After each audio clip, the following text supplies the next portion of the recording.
Good morning. Ugh. Also, hi, newest girl. It's very good to see you again. Yes, I've stopped being bioluminescent, um, so that you can actually see my face. Um,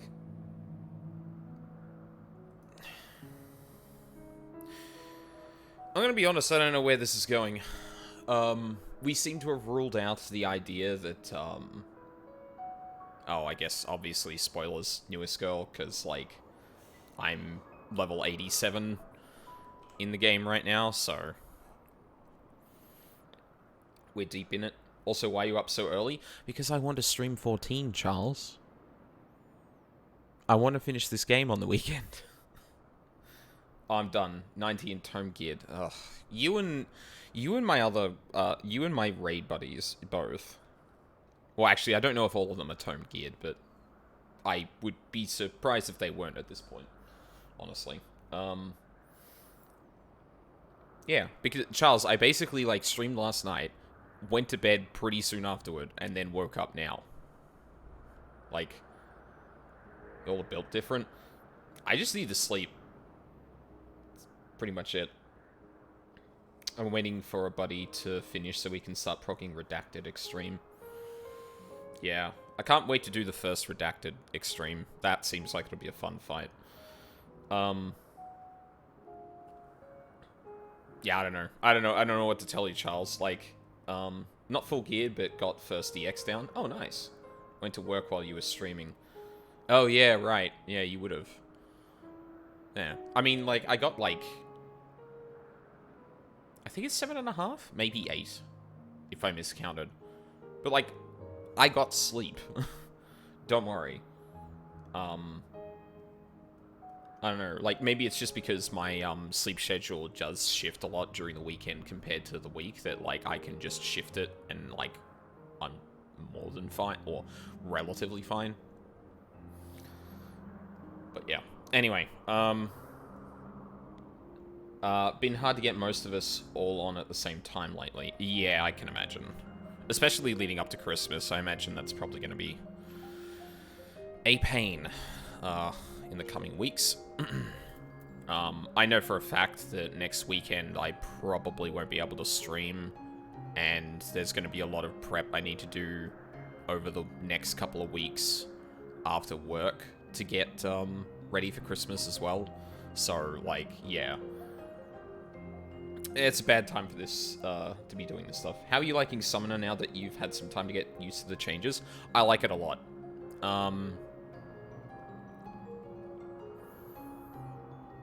Yeah. Like, literally my only complaints is I have to relearn this for T, and the, Garuda Astral Flow ability is kind of bugged. Other than that, I love it. I had to, like, obviously relearn it, and, like, I might have different opinions on it once I've done, like, actual prog with it. But just at the outset, no, I adore it. I love this. Yeah, this is far better than the last iteration of, Summoner, for sure. Hythlodaeus, is eager to find Hermes. I think the time for leisurely exploration has passed. I might have a moment to adjust my vision. There he is. On the next aisle over. Meteon is with him. Hermes appears to be in the midst of an observational study, but I suggest we hurry over before they venture elsewhere. Fuck. Head straight down the path. We can teleport to Misopsis Euros from the device at the bottom of the slope. Did I get all the ether currents here? Yes, I did. Good. Can't remember whether I got that last one or not. So I should be all good to fly here. Yeah, nice. I can't believe there's still another area I haven't been to. Fuck. This game is happening so much.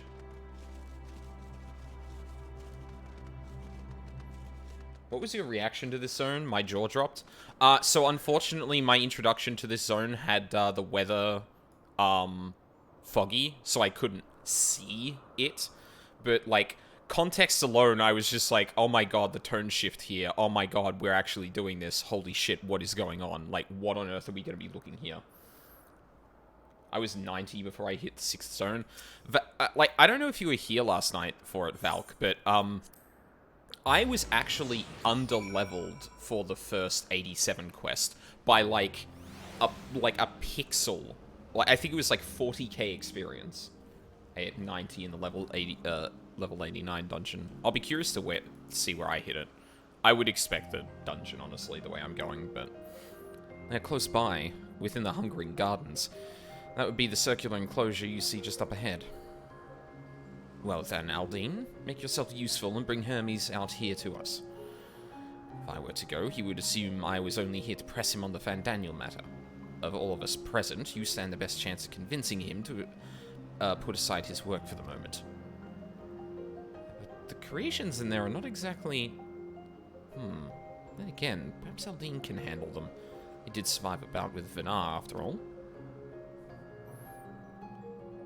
I took Gunbreaker through MSQ, and I'm working on Paladin next. Nice. It is a good time to be leveling tanks. Off you go to find Hermes. But do be prepared to come to blows with the garden's denizens.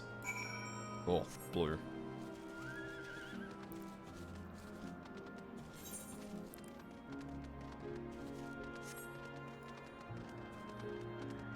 The instant queues have been so nice. I bet. Whoa. Ah! Shit, okay. Oh, carbuncle. Fug.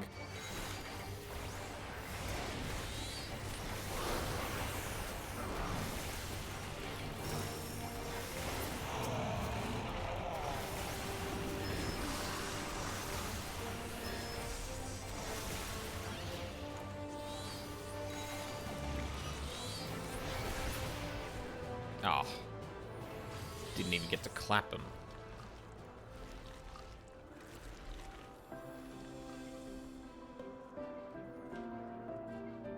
Everything in here is gross.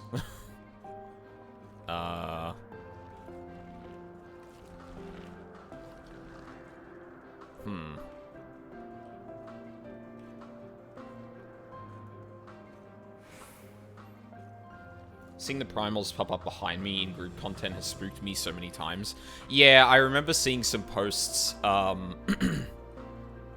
remember seeing some posts, I don't know if it was like Uwu progression or something like that, because it's the only one that would make sense to me that this would even be a problem. But, like, the summoner animations have, like, actually been baiting people,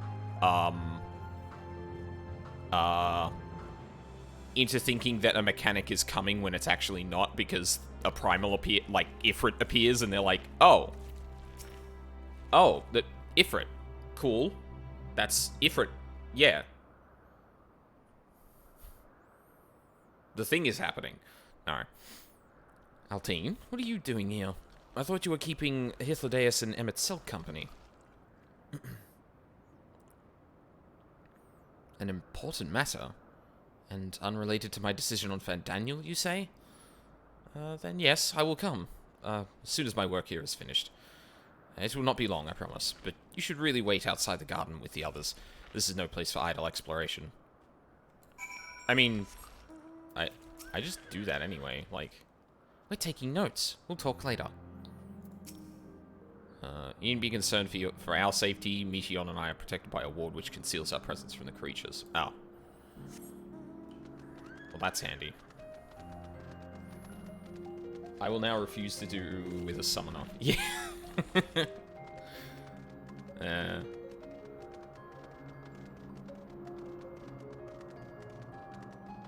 Meteon is so cute. Yeah. Absolutely criminally adorable.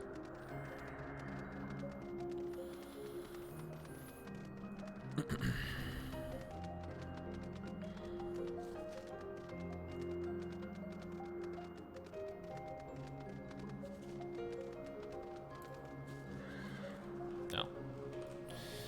I mean, you said you'd be a minute. You spoke with Hermes then? And were briefly entangled with the denizens of Hungering Gardens as well, I see. Or should I say, smell. I cannot speak for certain Convocation members, but I, for one, am impressed with your fortitude. Well done indeed.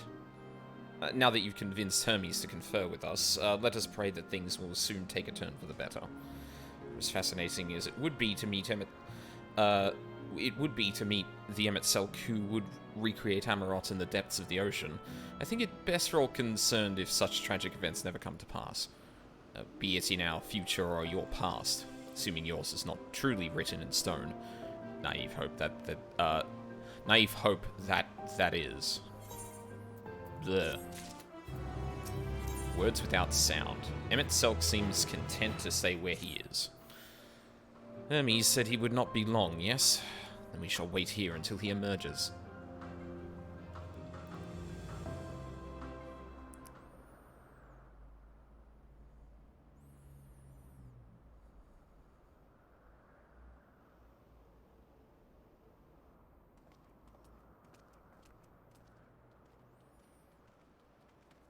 My apologies for keeping you waiting.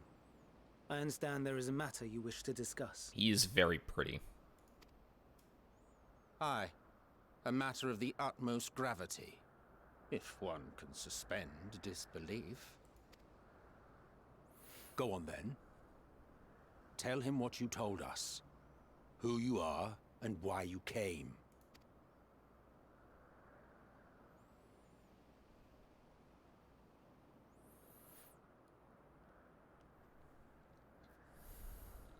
The final days.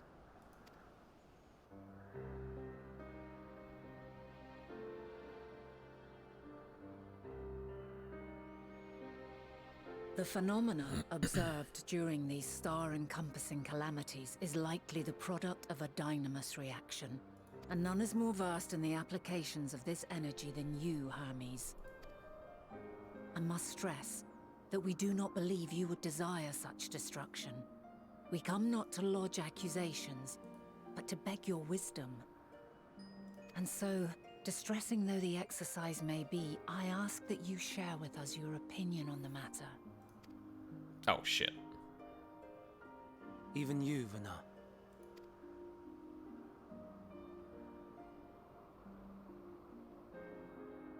As you say, the phenomena observed in the two calamities may both be attributed to dynamis. Of note is the difference in its effect. In the first final days, it warped creation magics. In the second, it warped the people themselves. Yep. The key variable, I suspect, is the etheric density of the men of each age. First time, every time. As you know, ether, in essence, negates dynamis. Harboring high concentrations of ether, we ancients cannot readily manipulate dynamis, nor be manipulated by it.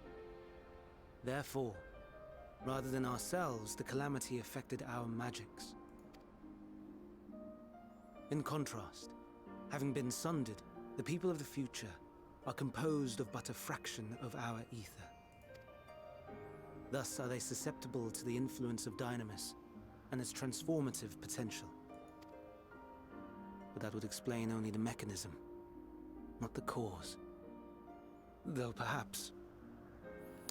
I wonder if that still means that there's something left of the people.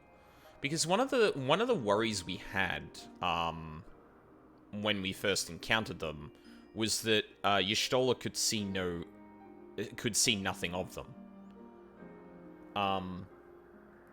But now that we understand that the absence of ether is not nothing, there's a chance that people are actually, or there's still something left of them.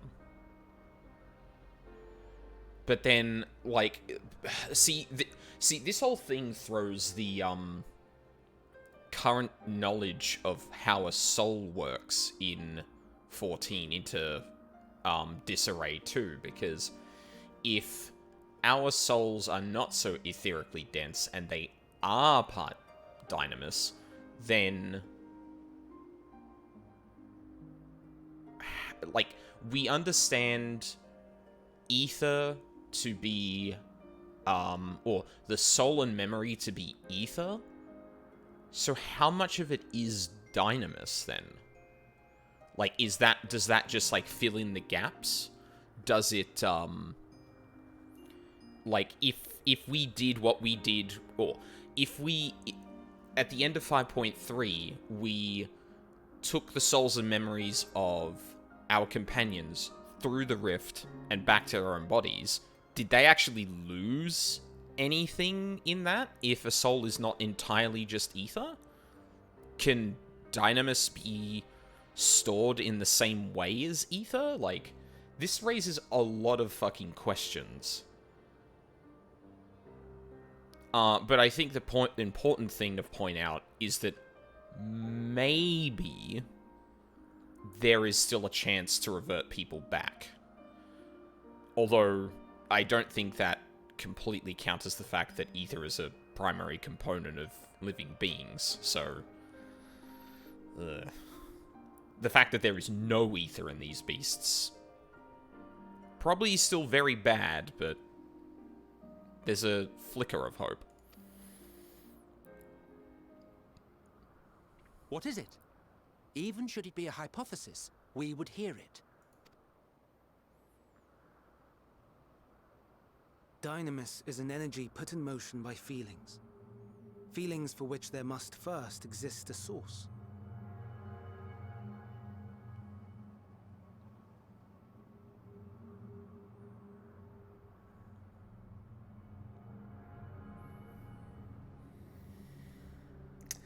I distinctly recall Xenos said he was going to fill us with despair.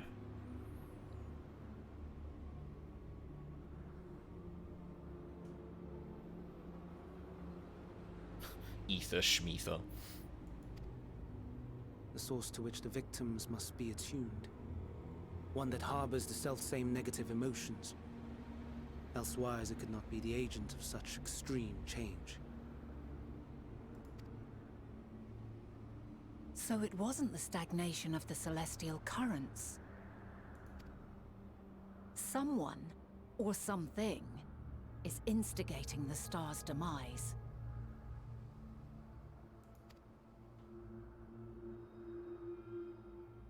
So, we've a villain on our hands after all.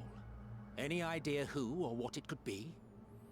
Oh, that raises a good question, though. Who? Okay, so we probably know it's Xenos in our time, like... Xenos in a temper tantrum walks off muttering something about despair. We get back to Hyden and the final days are happening. Yeah, okay, that lines up. Who the fuck did this in the time of the Ancients? The celestial currents comprise the outermost layer of the star's ether, encasing it like a protective sphere. According to your tale, it was where the currents were weakest that the phenomena first manifested. If the inciting factor came from without Aetheris, then its effects would first be seen in those locations.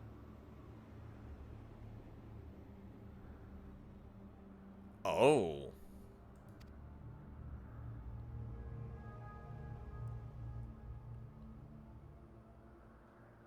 Greetings.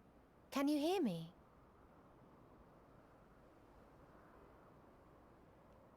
Do not be alarmed. I mean you no harm. I wish only to hear your words, share your feelings, know your thoughts. Uh-oh. May we please be friends? Meteon. What is it? Executing scheduled task, suspending individual self and connecting to shared consciousness. Connection established. Commencing status report. Uh-oh. Did they find something?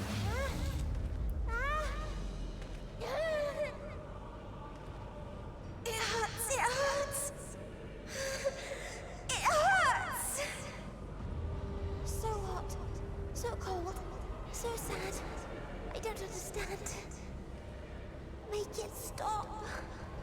Please, make it stop. Steady, Meteon. Steady. So scared. So lonely. The pain. It's too much. Why? Why? Why do we? They hurt. Hurt. Hate. Hate. This is wrong. All wrong. She's gone? But how?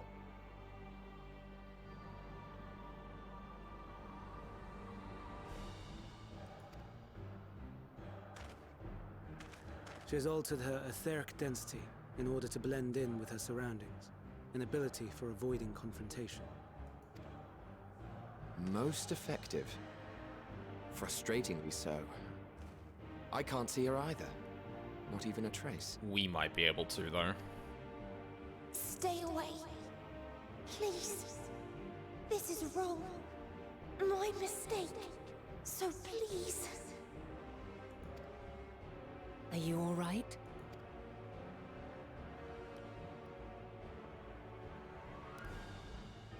In your mind? No. We only heard her speak the instant before she vanished. Of course.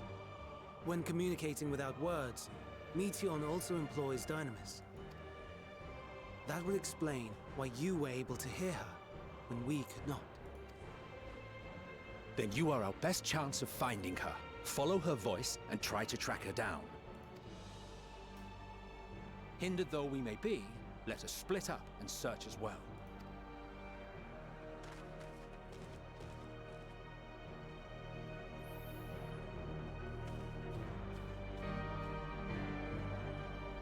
Okay, well, I may have a theory as to what the fuck this whole set of events was leading up to then. But I'm gonna put that on hold until I... Well, I guess I can just say it. Why do I get the distinct feeling that,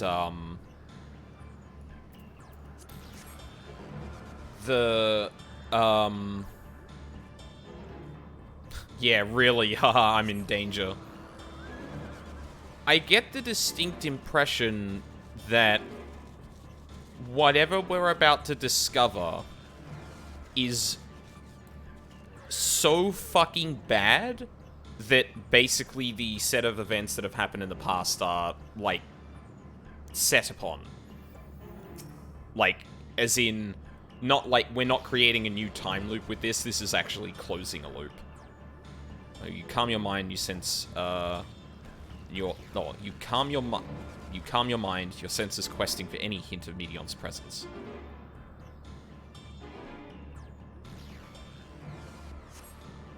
You failed to hear her voice. She must be elsewhere.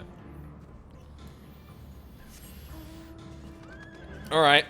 Also, cool.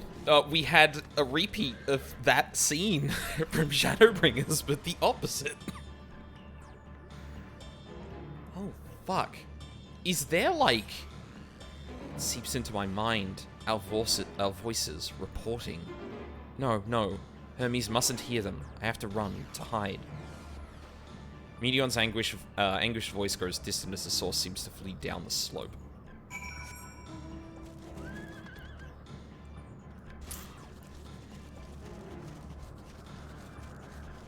I have a very bad feeling about this.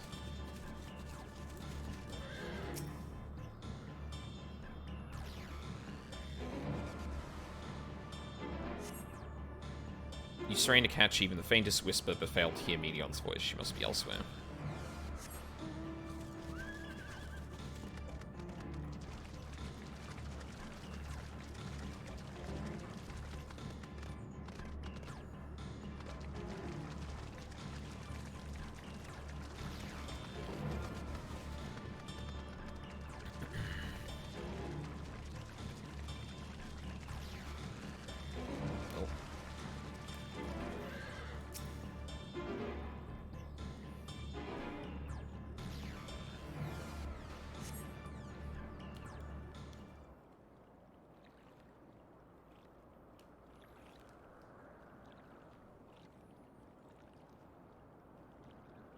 Greetings and salutations. Uh-oh.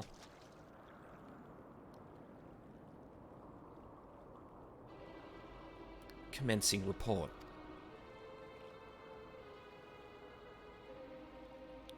Oh no. We can't tell them that. We must run. Run far away.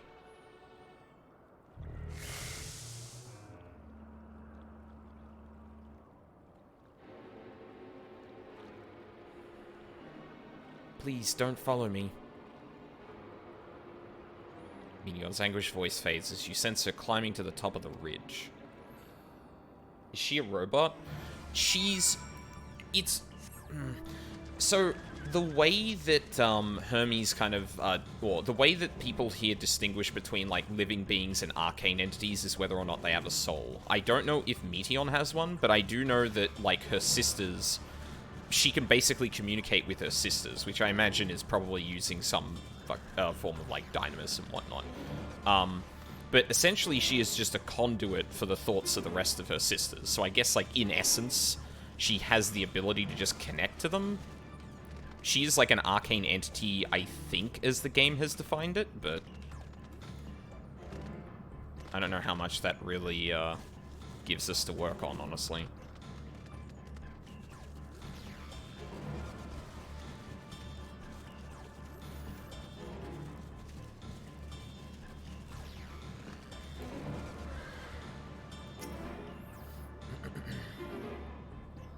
No, she's a concept. Ah, I'll be right back. There's pizza. Good, enjoy your pizza. Strain to catch even the faintest hint. You don't hear her. Fuck.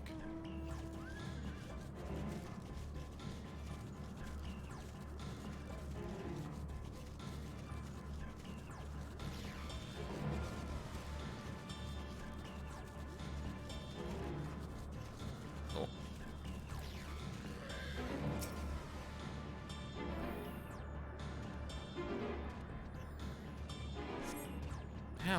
How did it come to this? Is this the reason we traveled to the stars? Where we sought out other life forms? Is this it? Is this the answer? No, it cannot be. It cannot be. This appears way to the south.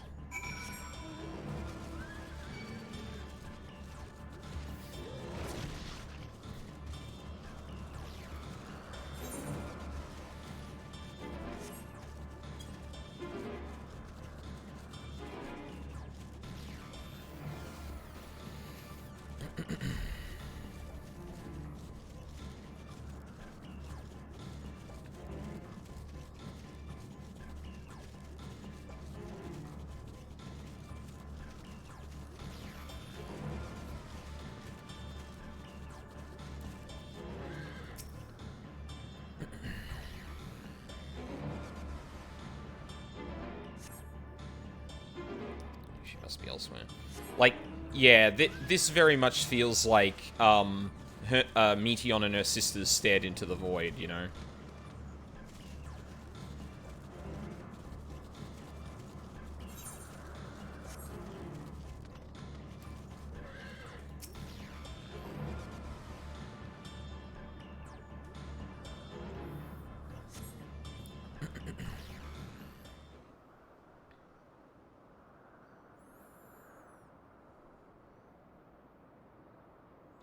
Compiling report for dissemination to Hermes and all people of Aetheris.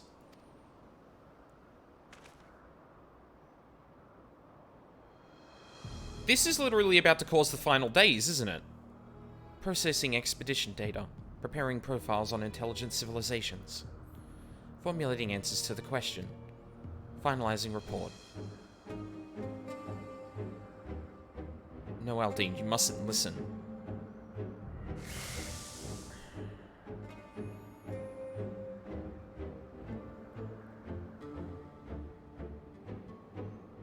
It's wrong. It's all wrong. Flees towards the lake. Any sign of Meteon? Panicked and confused, which will make it all the more difficult to predict her movements. Hermes, what do you make of this situation?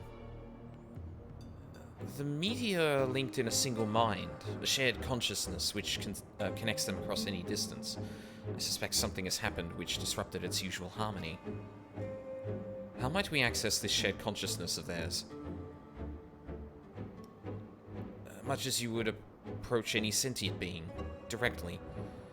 In the meteor's case, that means speaking to any incarnation within physical reach. So unless we can track down the Meteon we just lost, we have no means to communicate with them. No way of knowing what befell her sisters, no way to provide directions or guidance. Then we had best set our musings aside and concentrate on how we might find her.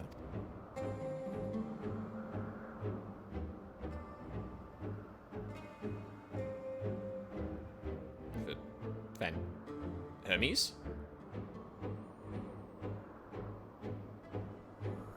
Hermes. Oh, my dear Meteon. What did you witness out there that frightened you so? Why do you seek to keep it from us?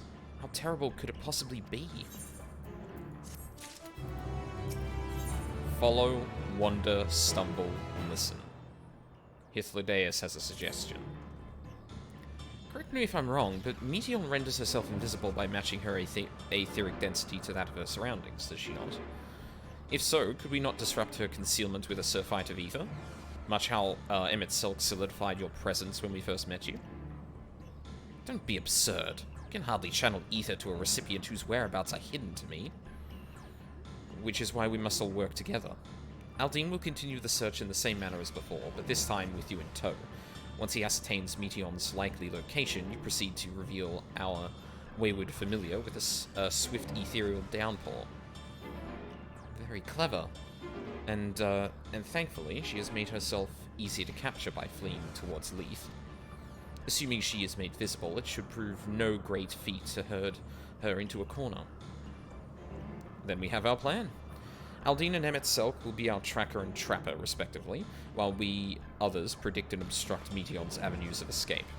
Emmett Selk and I will keep an eye on each other's ether to help coordinate our efforts. Let us be about it. Well, it seems we are partners for the time being. Let us return to where we last saw Meteon and pick up the trail from there. I will keep myself in a state of preparedness, ready to rain down ether at a moment's notice. Meaning it falls to you to keep the way clear. Emmett Selk is now accompanying you. Yay! We're buddies with Emmett Selk again. Hell yeah.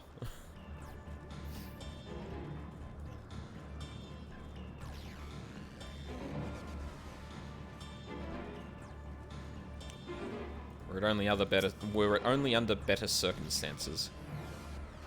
Questing for any hint of Meteon. Our favorite butthead. Failed to listen. She must be elsewhere. Oh. Emmett had a bit of dialogue there. Shit. Oh, right. I can't mount up for you here, can I? Wait. Was that the only... God damn it.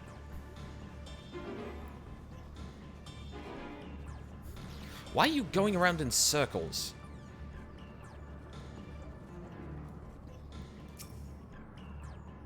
Calmly align questing for any hint of Meteon.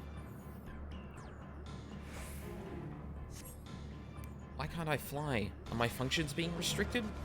Hide, yes. Just have to hide then, where no one can find me.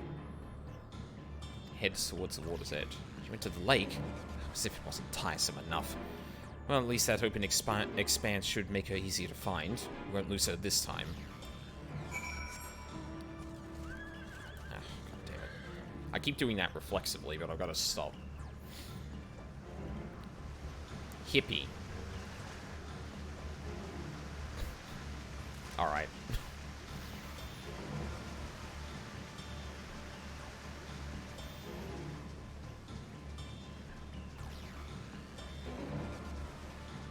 Can't believe this is where Rimmerade was created.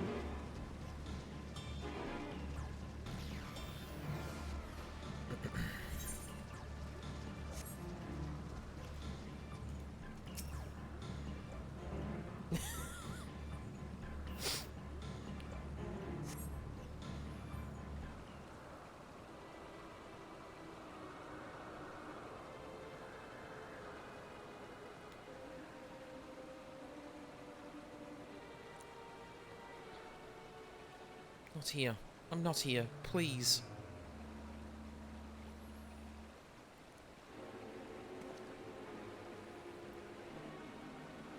Emmett, are you looking? Oh, thank you.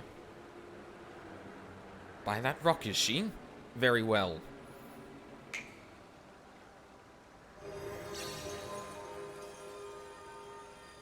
What? Why can't I hide?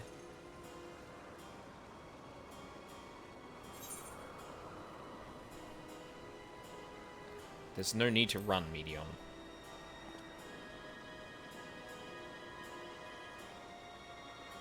Aldine, what are you saying? Everything is so faint. I'm sorry, I'm not strong enough. Stay away, I'm begging you. Don't make me say it. It will break him.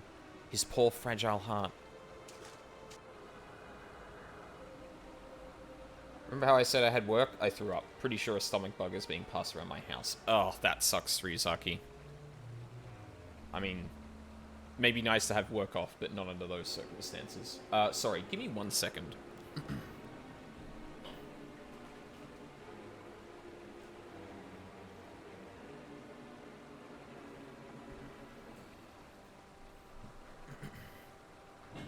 There we go. That's better. Some sun, but not blowing out the left side of the webcam. Now we have a chance. Once the others are in position, the two of us can herd her into their midst.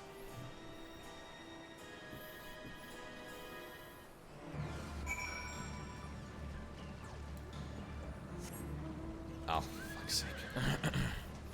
Damn it, Emmett. Pull out your mount from before. I know you have one.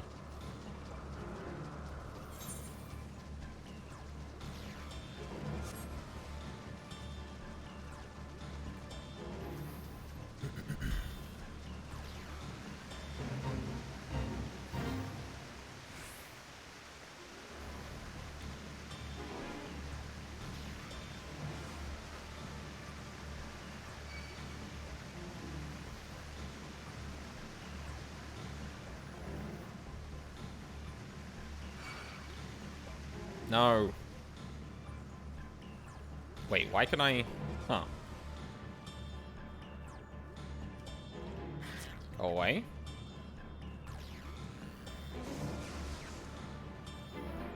There we go.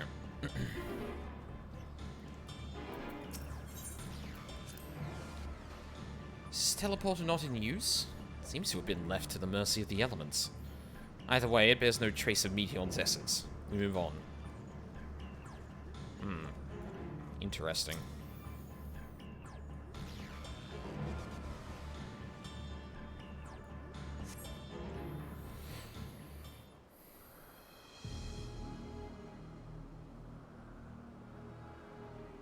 Oh, that's Emmett's music.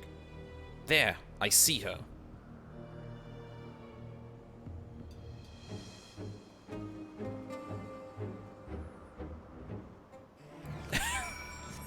Good. Great. I'm glad we got Emmett's theme for exactly that amount of time.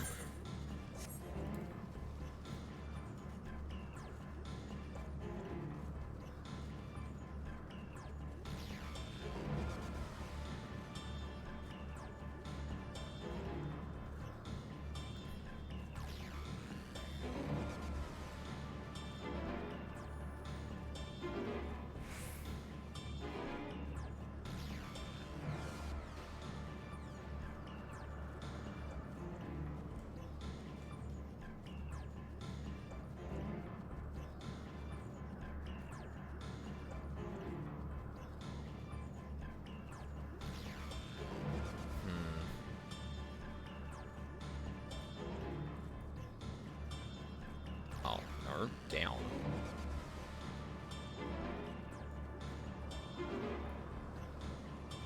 Water somewhere? No.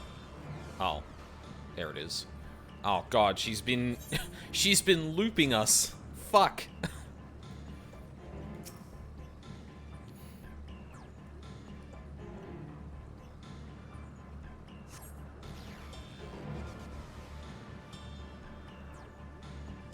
Oh.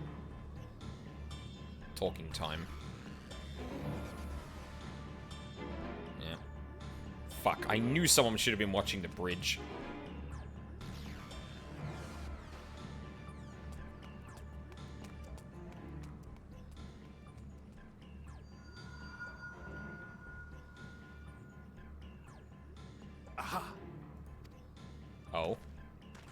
Give chase. We shall herd her into the shelter.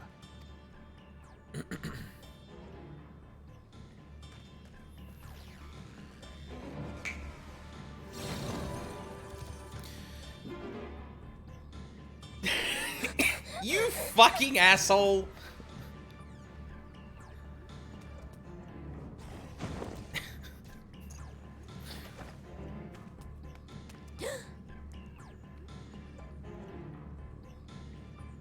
God, that mount is so cool.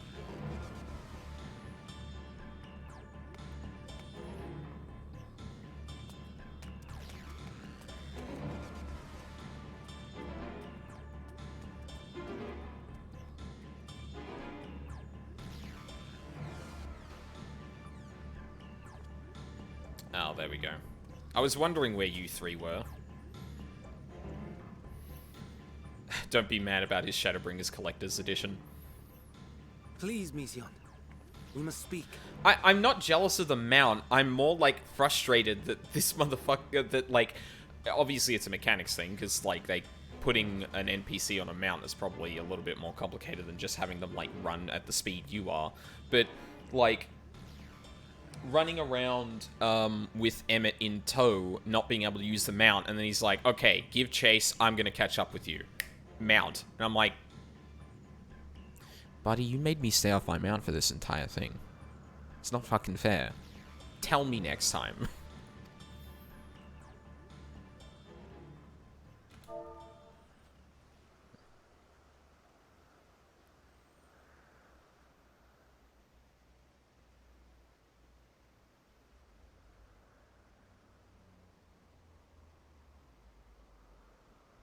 I'm sorry, Hermes. I'm so sorry. Were they killed? If someone can hear these words, then please... Please protect them. Protect them all.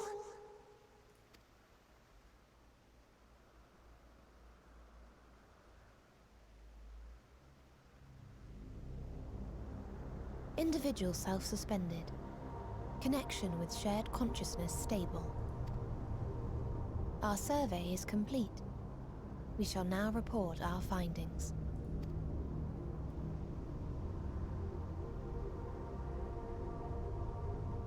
All units safely arrived at their respective destinations. Seeking answers to Hermes' question, we attempted to make contact with the intelligent denizens of each star. Results are as follows, in order of numerical code. Enna. Traces of civilization found. Structures believed to have served as domiciles. No extant life forms detected. Dio. Ruined remnants of buildings scattered across star, surface of which is encased in ice. Presence of life could not be verified. Tria. Evidence of large population centers, akin to cities recovered. No extant life forms found, only their lingering essence. Okay, this is actually kind of horrifying. Like, imagine if we sent out space modules to report, like, if there was any intelligent life, and we found evidence of intelligent life everywhere, but no living things. Like, just none. Tessera. Edifices surmised to be abandoned residences found. No extant life forms detected. Deadly plague or extreme environmental degradation likely to have led to mass extinction. They are all... dead. Octo. Star found in state of violent conflict. Contact successfully made with inhabitants, but deployment of weapons of mass destruction resulted in total annihilation of local population shortly thereafter. Inea. Star is a barren desert. No identifiable flora found. Bones of living beings resembling men discovered beneath sands. but determination regarding their intelligence inconclusive. Remind me, Hermes, what exactly was the question you entrusted to Meteion? I tasked her with asking what others live for. What gives their lives meaning. Did you consider what may happen if the premise of the question is flawed? To be able to answer it, one must be living and desire to continue doing so. But if Meteion finds no living beings in the course of her journey, or none who desire to live, what then? What answers would she derive from their silence? That there is none.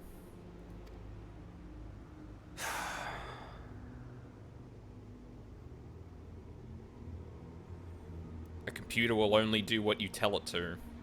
And if you give it the ability to feel emotions... Meteion, enough!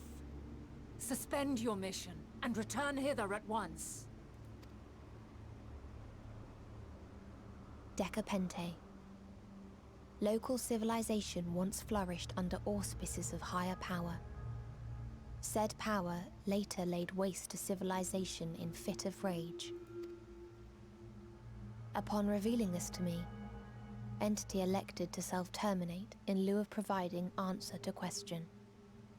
No other intelligent life forms found. Turning a deaf ear, are we? We are taking Meteion back to Amarot. As I understand, we will need her if we are to bring back all of her sisters. Yes.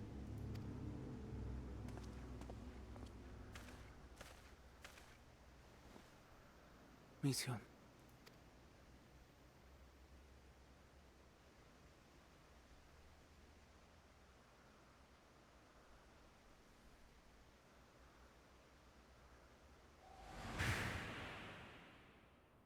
It isn't right, is it? It isn't right to turn away from the answer. Even if the answer is pain. So what was that bit before where everything seemed to be engulfed in darkness? And, like, Meteion's eyes began, like, leaking. Like, was that a vision? Oh, I mean, I presume it's a vision, because no one else saw it, but, like... That is an intense pang of, like, despair. What?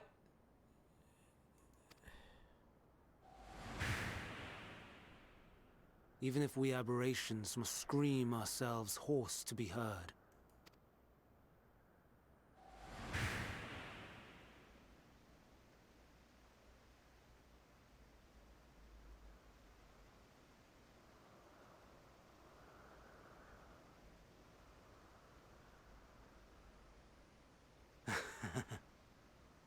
Aye. Whatever answers we find, I will not dismiss them out of hand. These words I said to you, and I will hold myself to them.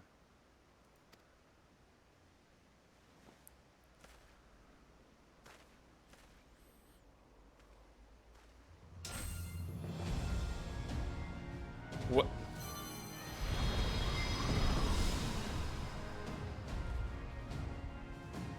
What? What? Excuse me? What is the meaning of this? You cannot take Meteion, not until she has finished her report. All else must wait.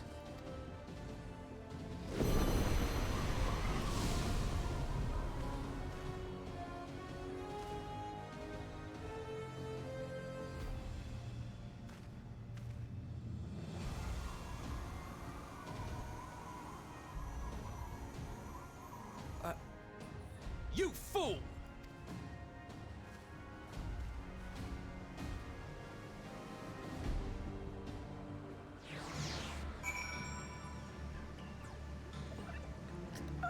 You...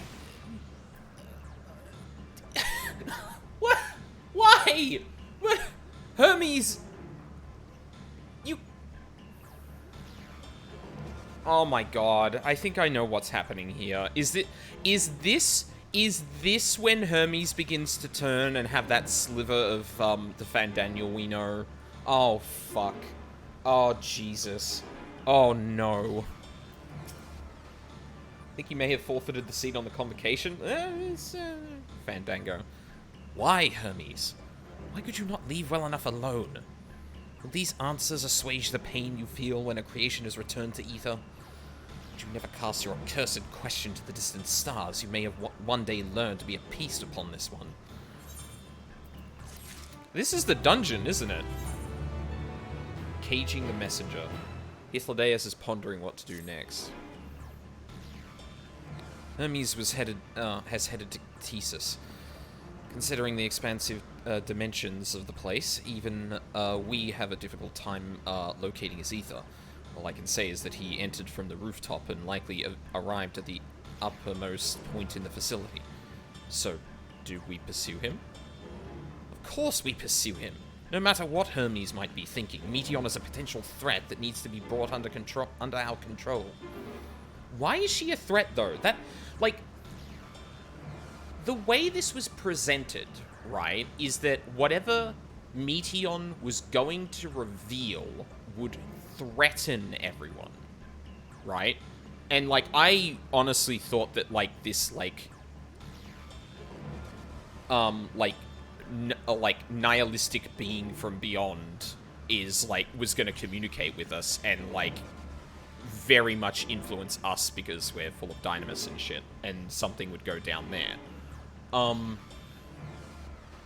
But then, like, the more reasonable circumstance, now that we've kind of outlined what exactly is going on, is that Meteion just, like, devolves into a despair dispenser, propagating despair across the galaxy because of all her sisters' collective minds being connected and all just, like, there is no reason to live, there is no reason to live, there is no answer to the question. Final Fantasy already, the nihilistic being from beyond the stars is a different game. Oh, well, yeah, fair. I don't know, they might be bringing that into this for all I fucking know.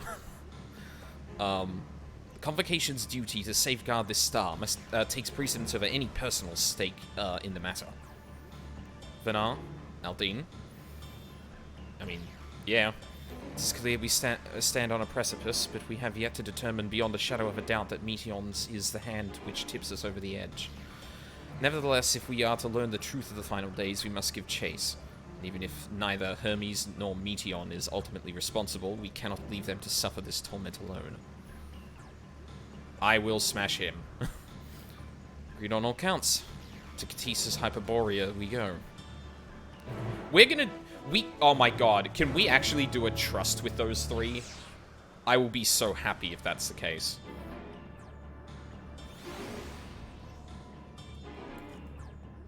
Tank goes spinny time.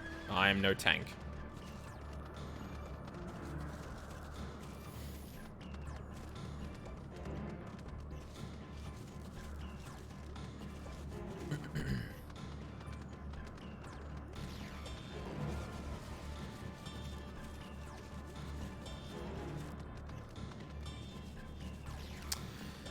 So this is why so many people were standing out here last time.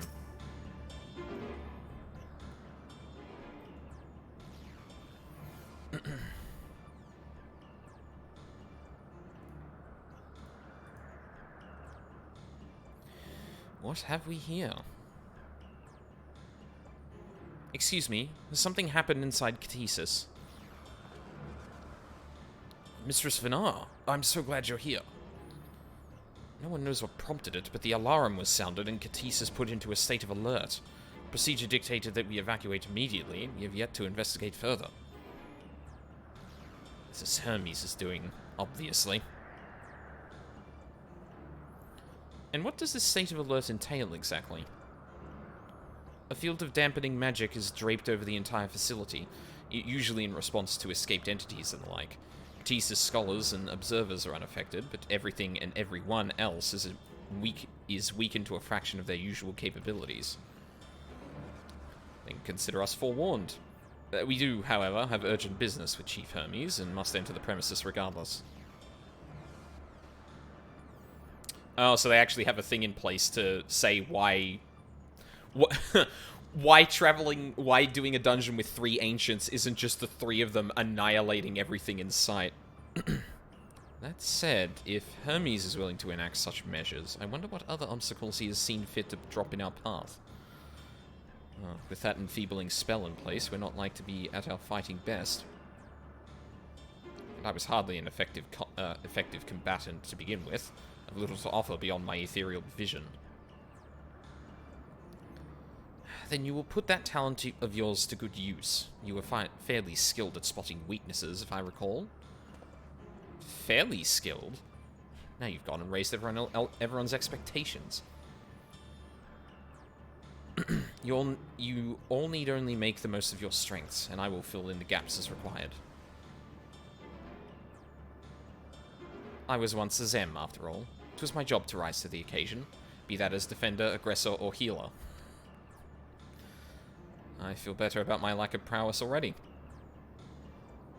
And you, Emet-Selch, can impress us with your arcane majesty.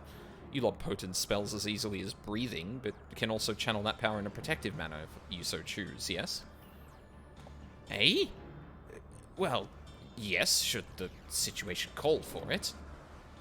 Excellent. That should cover us on all fronts.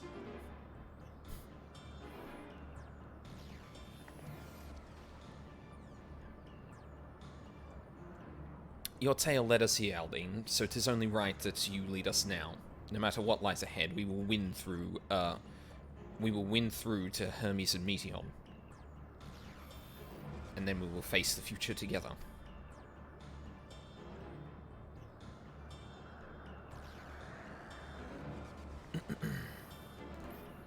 Just use a Titan Edgy. Oh, wait. Yeah. I do just have that shield now. Thesis Hyperborea. Fuck yes. You bet your ass I'm making a fucking team with these 3.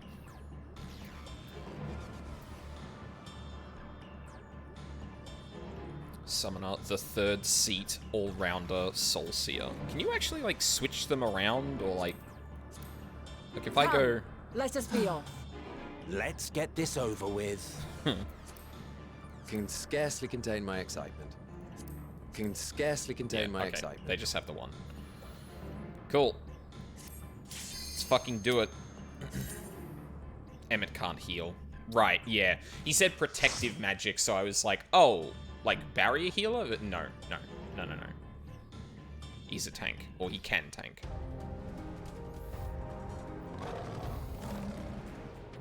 Oh. Yeah, okay. Holy shit.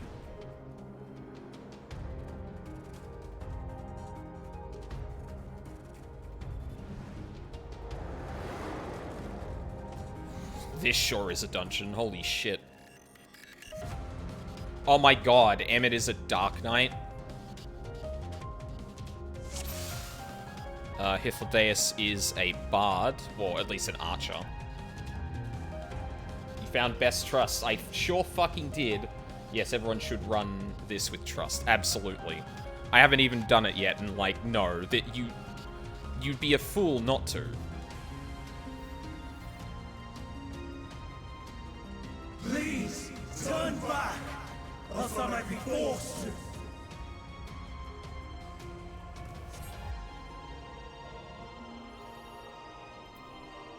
What does that say? Claiminosis. Guide to Thesis Hyperborea. Have you ever wondered whether your creation is beneficial to whether your creation is a beneficial existence to the star? Wonder no more, for at Thesis Hyperborea, our mission is to determine that answer.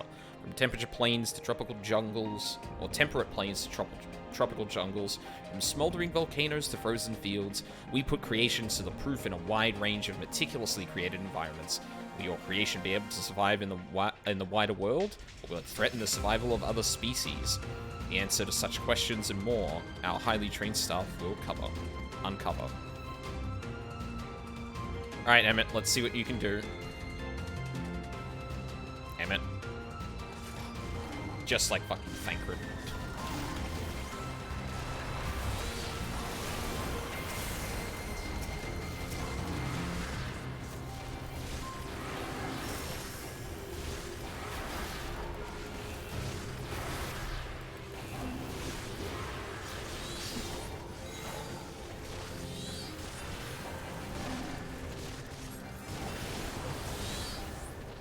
I'm not entirely useless.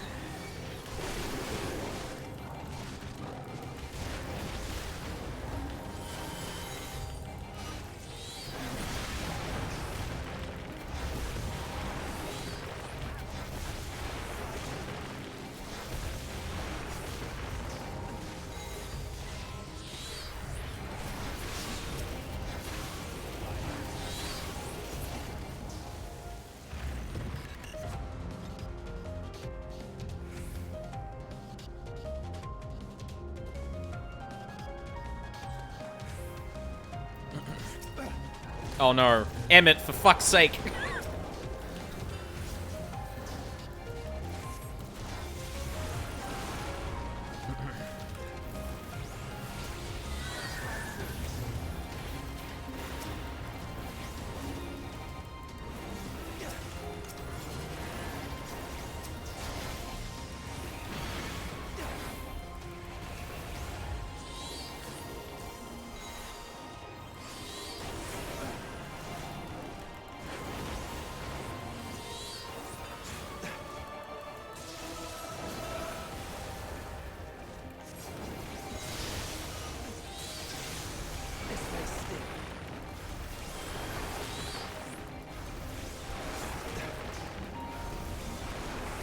Out of my way!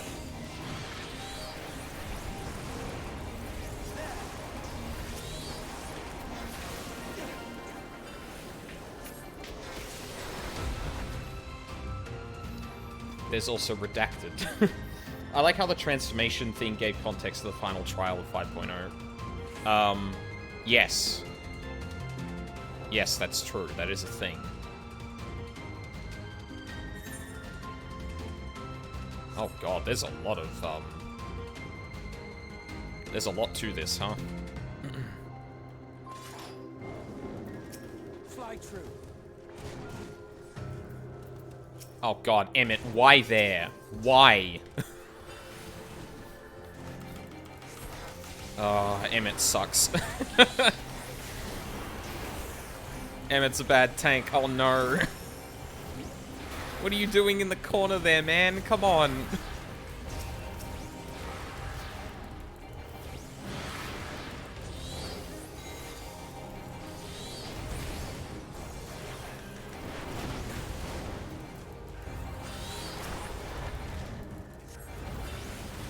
Fall!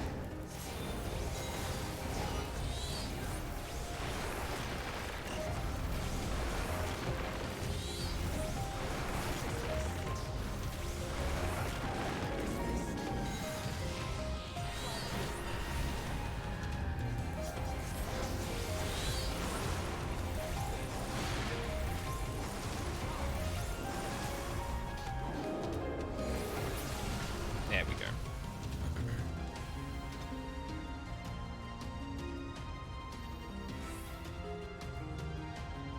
Oh.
This is why the Black Mage shouldn't tank.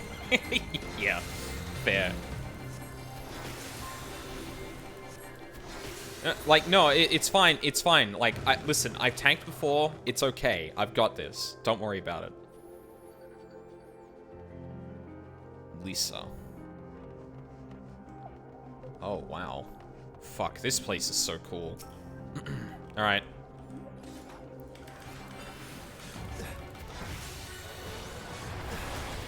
I did the fucking thing again, didn't I?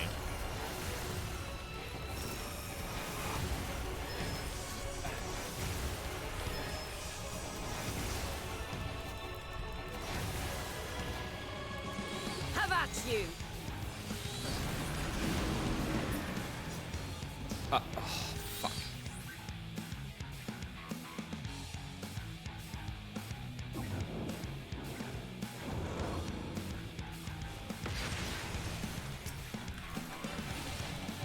That's cute.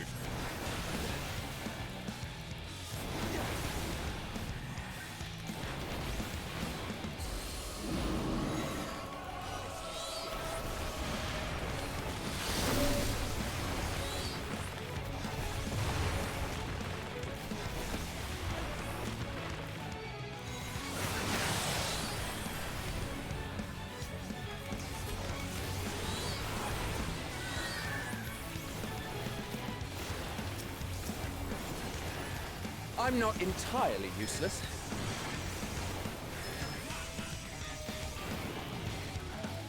Fall!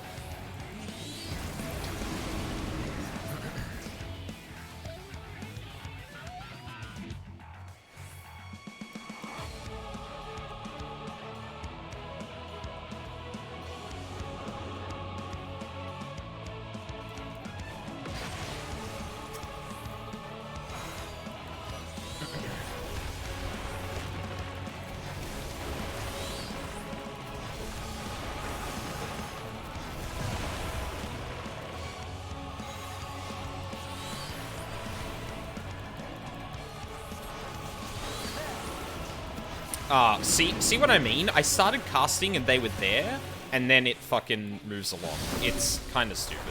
I don't like it. What? Oh, fuck. Have a taste!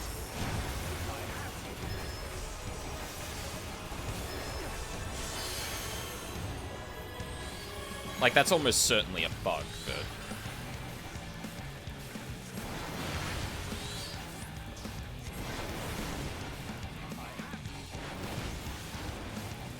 I see you opening.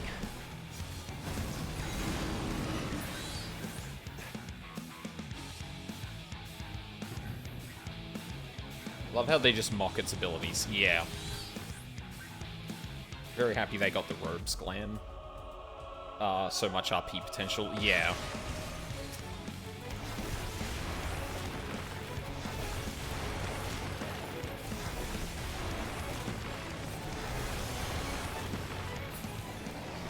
Oh, nice.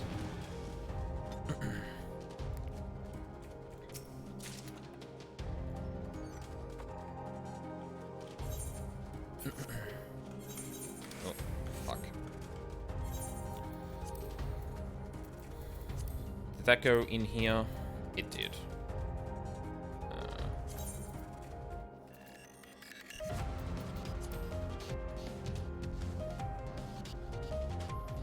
Oh, that's neat. It's got like an Amarot mask kind of like put into it. I imagine the Magic DPS one is probably going to be similar to that. Opinions about the wider story implications aside, the back and forth between Hythlodaeus and Emmett Selk made this my favorite segment of the MSQ. Yeah, absolutely. There is a lot of like, there is a lot of worrying implications from that, unfortunately. But like, you know what? This is a hell of a way to send off this like arc for sure. That is without doubt.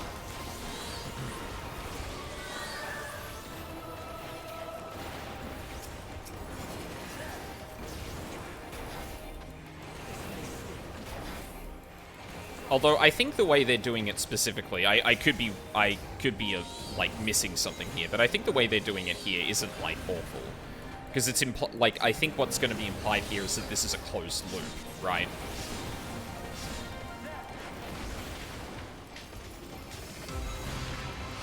I don't think there's much potential for this to, like, open up, oh god, time shenanigans all over the place or anything like that, but who knows? You have so much gear in that inventory for playing, like, one job. That's not true. I played Warrior on this for a little bit. I played Bard on this for a little bit. I played Black Mage. I played,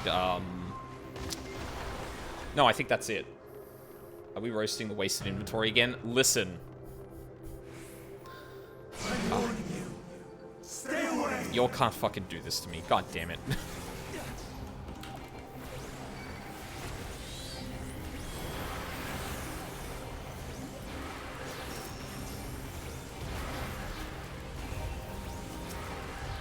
This may sting.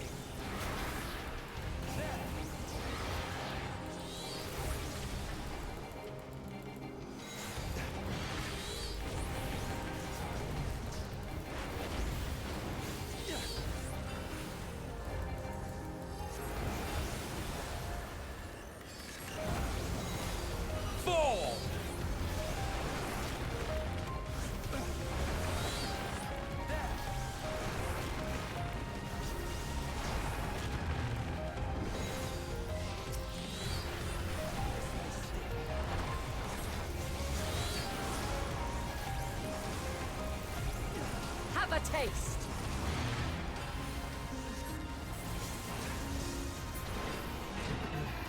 I need more gear inventory space. Nah. I will actually clean it up. I just haven't found a good time to do it. And this character's like the one I use for stream too. So like until I hit the end of the MSQ, I'm gonna be like way too tempted to actually go forward or do anything with it. So like, yeah. If I'm being real, that's a major reason why I wanted to get everything to max so I could have everything share gear and take up far less space. Yeah, yeah. I mean, yeah, the unfortunate thing is that like I went into this, well, I went into this doing a couple of jobs here and there that, like, just front-loaded all of my inventory space, you know? So, like, right from the get-go, I was just kind of fucked.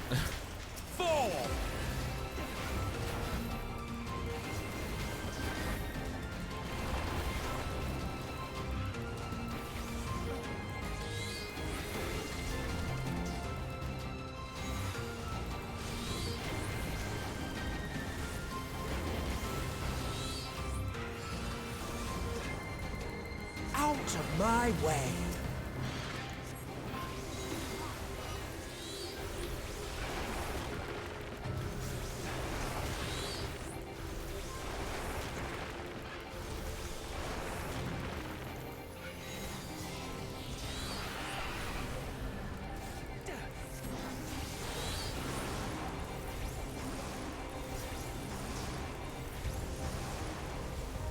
Oh, right, I didn't have a, thing.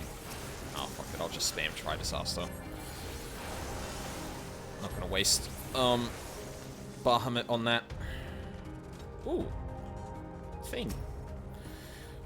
According to Mistress, Lisa, her creation is based on a concept from for a bipedal wolf. Indeed, it is impressively manlike in its gait. It is also highly intelligent, as is evidenced by its ability to employ tools, while the gleam in its eyes gives the impression that it comprehends our words. If this proves to be the case, it would be ashamed that its throat isn't designed for speech. I must make mention of this in the next report. Also, no one saw that I didn't eat before this dungeon, so. I've heard Ninja isn't good at the moment. Changes weren't too well received. Not looking forward to playing Ninja for another 10 levels. Can't stand that job. Took me a minute and a few dungeon runs to figure out the best fit mapping for Sage to my other healer bar schemes.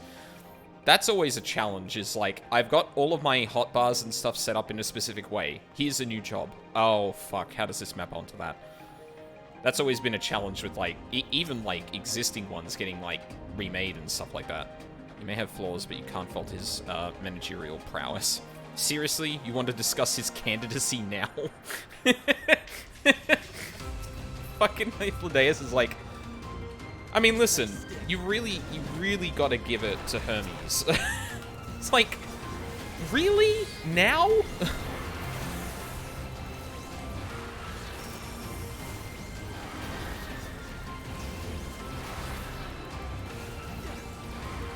I think this is just going to be flat out one of my favorite dungeons because of the potential interactions here, like, straight up.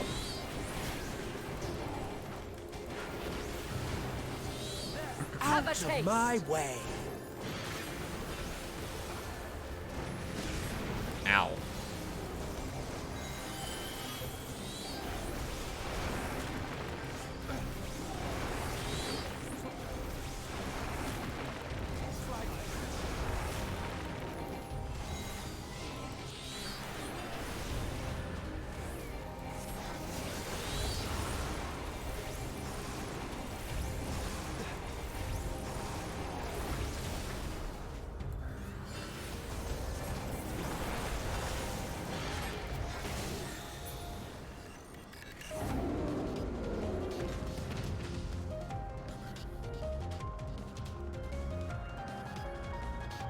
Oh no.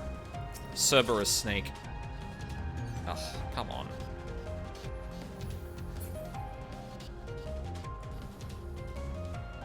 Ladon Lord. Alright.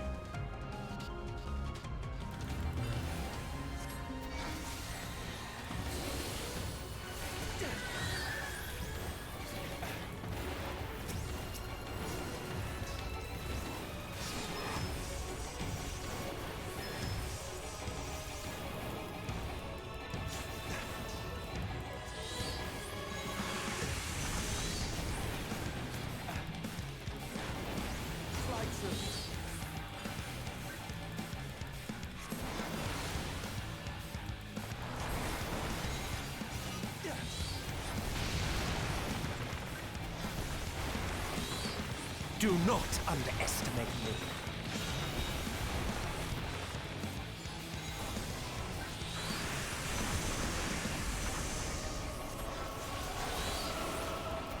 I see you opening.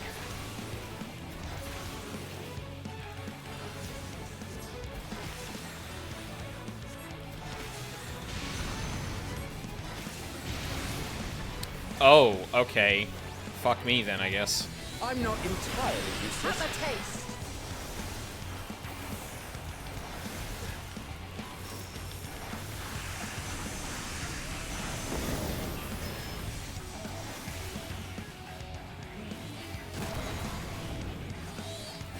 Have a taste.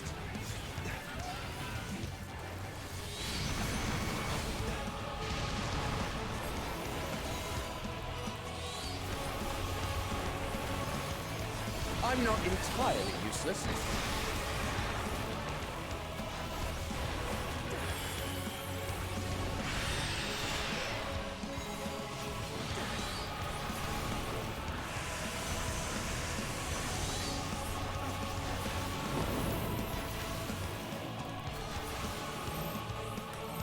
I see you opening.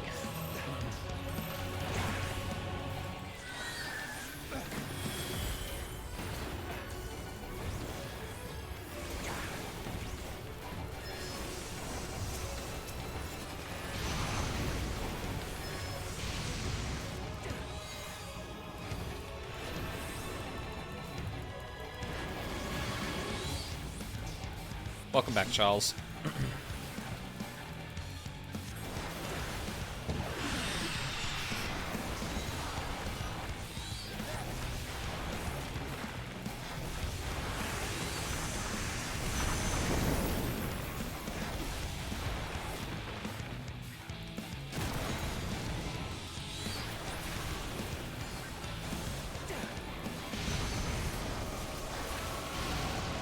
Have at you.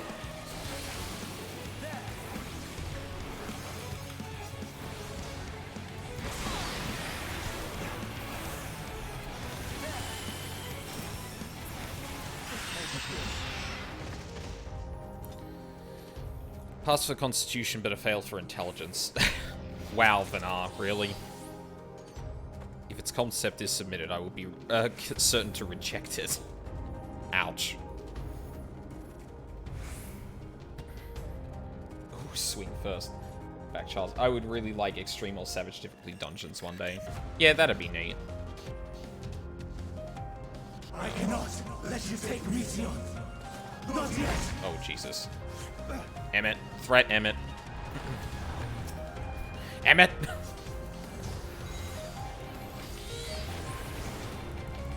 I see you opening.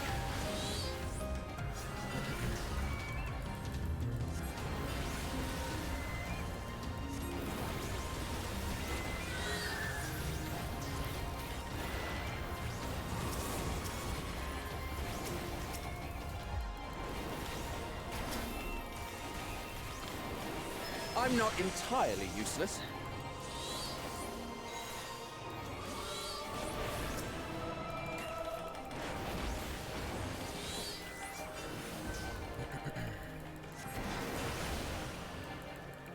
I see you opening.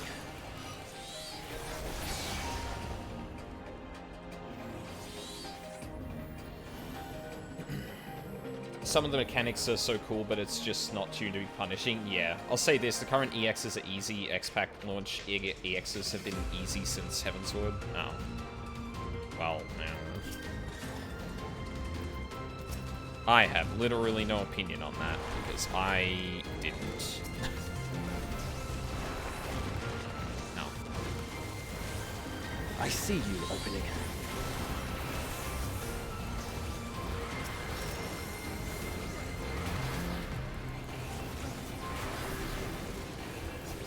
But honestly, like, it kind of makes sense, because, like, the expansion does get difficult as it goes on. Like, it's not just, like, constant,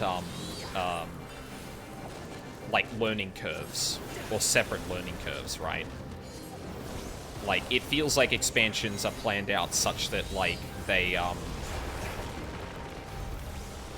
damn it.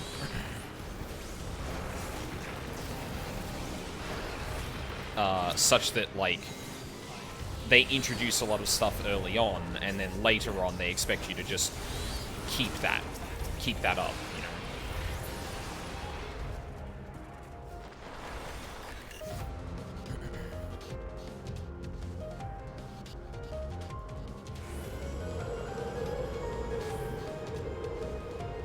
know. Loading.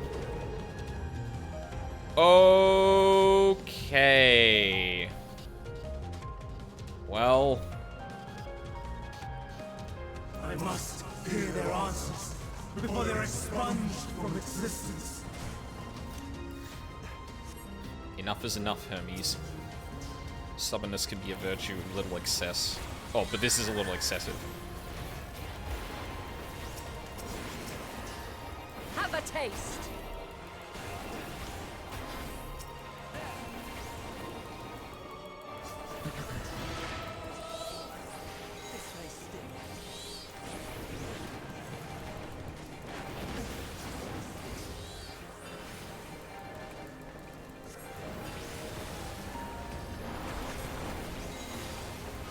I'm not entirely useless.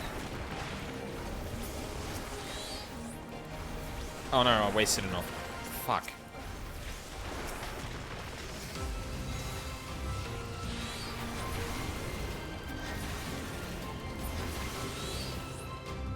Oh, Jesus.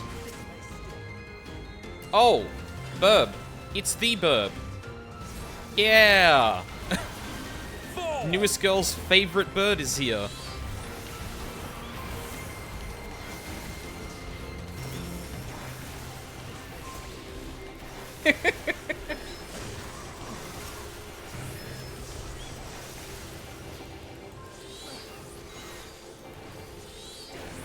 Oh. God, I have to... God. Out of I my am way. going to die so much leaping in with, Ifrit's, Astral Flow.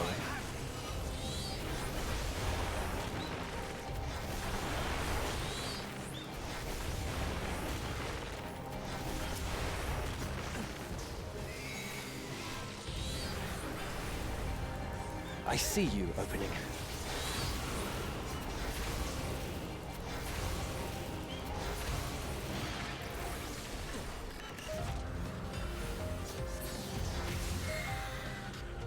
flying life forms an introduction. The successful creation of migratory birds, which travel between continents with the seasons, came as a breath of fresh air to the long stagnant realm of flying life forms.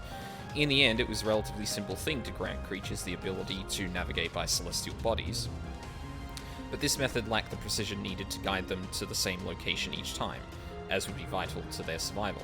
The breakthrough came in the form of magnetic fields, the use of which was discovered by the incumbent Fandaniel during his tenure as Chief Overseer of Elpis.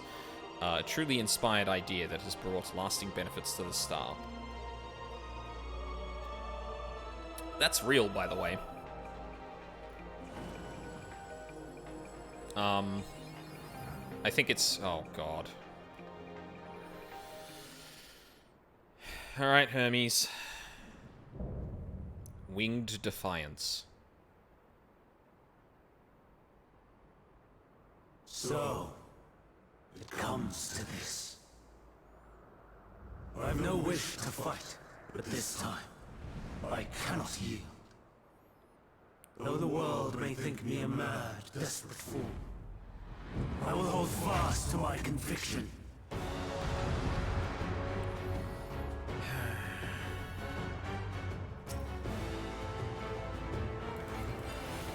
I will have the time and tranquility I require. Gust and gale, gather to me!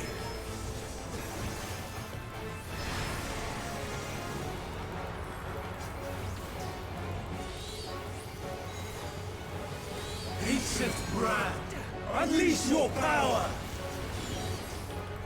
Oh. This is fine. Dancing winds, pierce my foes! I'm not entirely useless. Stars on high, fall as rain!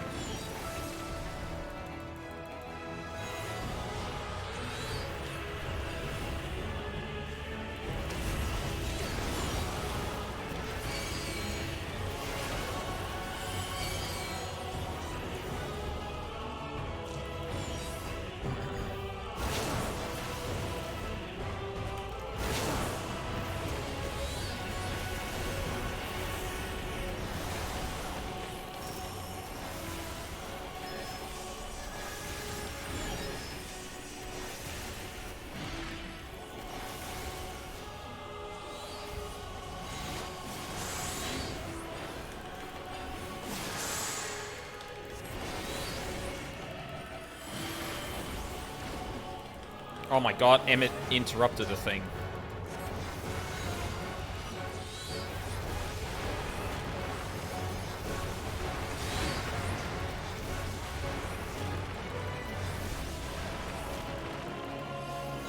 Streams of ether, surge as one!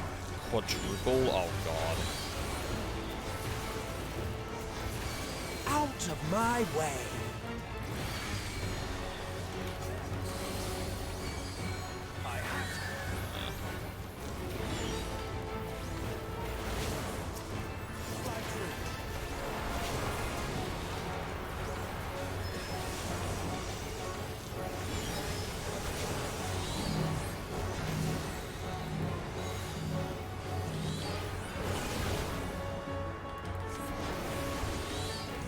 Oh god, the animation lock almost got me there, Jesus. I see you, opening. Dancing winds, pierce my foes!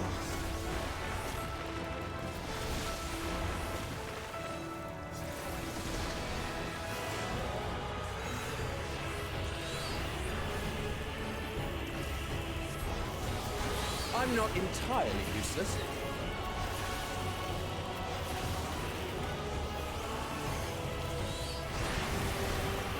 Out of my way!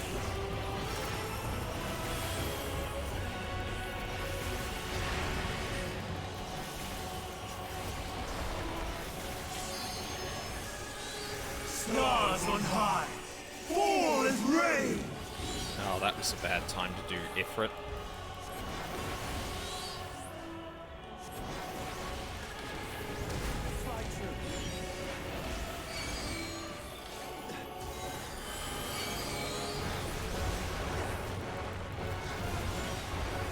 Oh, shit. Whoa. Even when transformed, Prepare yourself! but I am not finished yet. It's fine. Oh, hey, Crimson Necros. Things are going. Yay, level up. I get... No! I think a slight buff to spells. My power!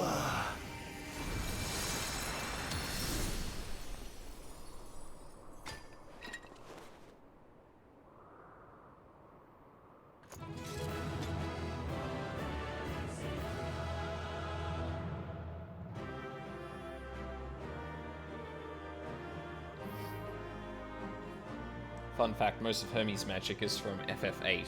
Oh, interesting. Not the T9 meteors. Oh no, I get 2 shields. Oh, fuck yeah. Never mind, that's good. That's really good. Hell yeah. Great, I got a machinist weapon. Love that. Okay. I'm enjoying the MSQ so far. I'm very interested to see what's gonna happen now, though. I feel like... I feel like bad shit's about to happen. Currently fighting the mighty Lagan Q.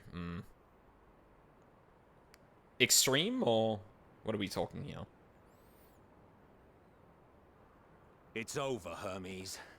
In the name of the Convocation, I hereby take Meteon into custody. Was Hermes really raised to Fandaniel after And this? setting aside the matter of your nomination, you will come with us too. We require your knowledge to assess and resolve the situation.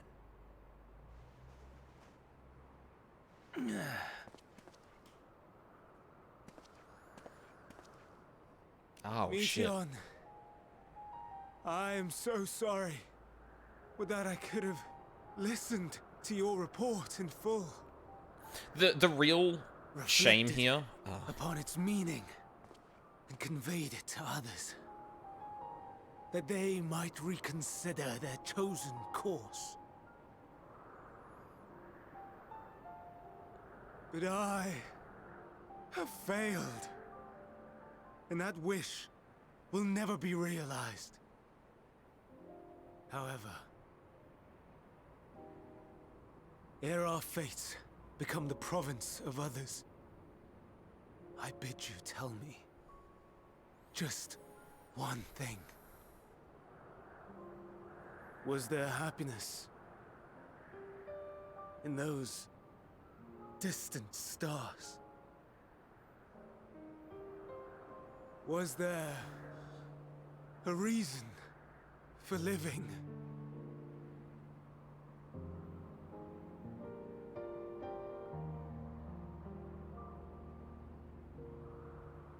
We conducted our search as per your instructions. We scoured historical records, communed with the spirits of the deceased, heard the final testaments of the dying, welcomed their shadowed hearts into our own. One race had striven to create a world bereft of animosity. They renounced relationships to avoid interpersonal strife, and in so doing brought about societal collapse. The final fight we saw in Amarok was above the One race planet. had renounced war and devoted itself to the enrichment of its people. They were conquered. Though they destroyed the enemy in reprisal, they could not regain their former glory. One race had concluded that finite time was the root of all woes. Aspiring to shatter its shackles, they went in search of infinity. They discovered nothing is infinite, and that neither time or death can be cheated. Disillusioned, they gave up on the future and themselves. One race had discarded all things that gave rise to sorrow, hoping to have only joy. They found joy lost its savor in the absence of sorrow, and lost their will to live. Though worlds apart, these peoples shared a belief. The belief that they had tried their best. That they had tried to fulfill their potential with every step and success.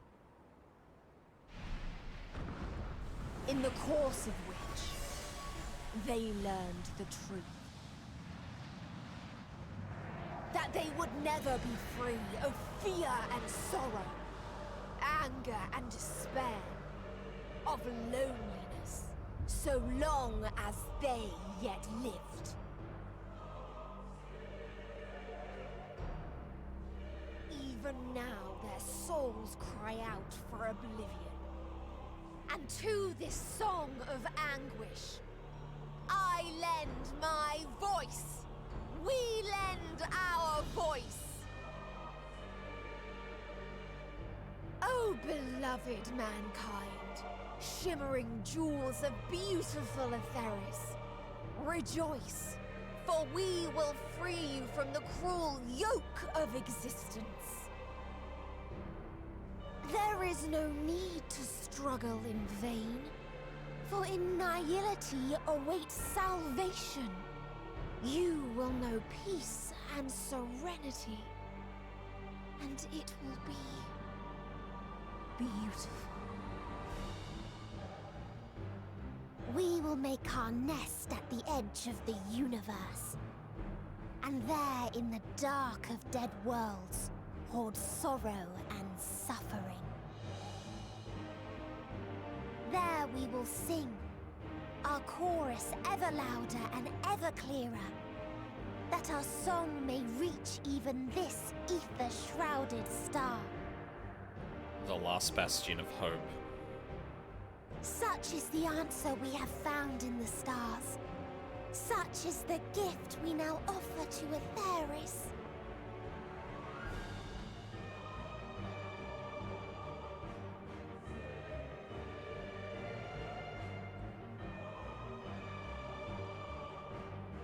Who are you to decide our fate? To decree we live or die?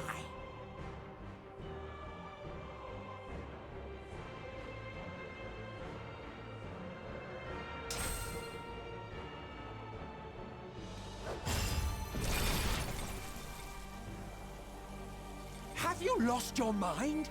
You heard what she said. She means to destroy us all, yet you'd still take her side? In the name of the star, we have discarded those creations that we deemed flawed.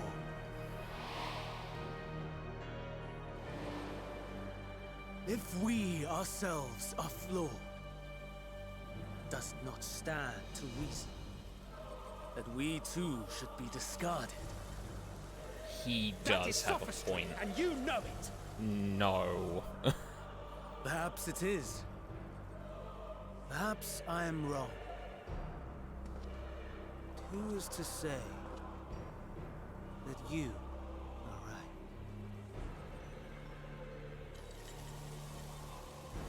Let us settle this with a determination. In my authority as Chief Overseer of Elpis, I will make a judgment on man's fitness to exist. If he can learn to value all life and retain his will to live, even should his end be justified, he will surely find a way to avert his demise. If not, he will perish from the start. As with all determinations, provisions must be made to ensure fairness. Kairos! Awaken!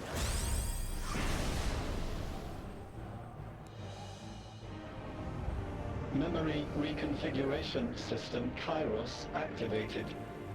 Awaiting instruction. Command. Universal memory alteration. Target area. Catesis Hyperborea. Starting point. Arrival of MSQ of the convocation at Propylion. Endpoint. The present.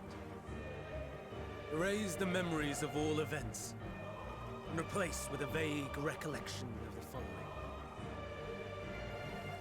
I was here, preparing to demonstrate the functionality of Kairos to MSQ and Hitherdays. Meteion's shared consciousness became unstable. She and her sisters could not sustain their existence, and all dissipated with a burst. The resultant shockwave accidentally triggered Kairos, which erased several days of memories from all present. Execute. Command acknowledged. Initializing. 3 processes remaining to execution. Bravo. I dare say one would be hard-pressed to make it fairer.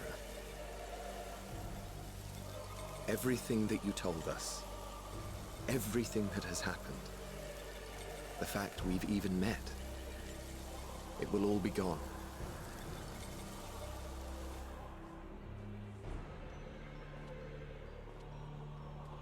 Go, Meteion. To the edge of the universe, where none can reach you. Hermes, won't you come with me? If you were to shed your flesh, I should be able to carry you.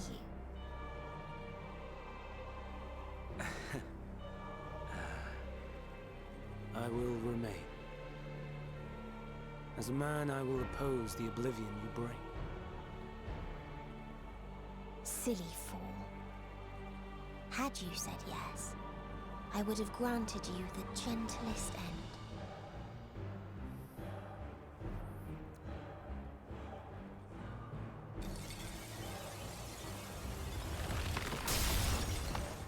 This ends here!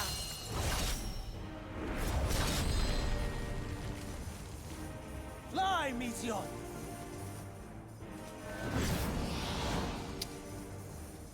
Well, that explains a few things then. That is far enough, Hermes!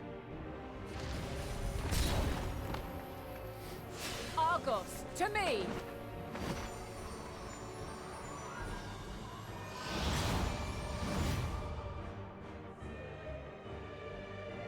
First process complete. 2 remaining to execution of memory reconfiguration. As if we needed more pressure. No matter what, you cannot forget what happened today. For it is the key to saving your future. Your world. This fight is our fight. What comes after, our problem to contend with. Not yours. No. Your own struggle awaits. And no one else can take your place. You must flee this place with your memories intact. And I will see that you do. Now then, where is it?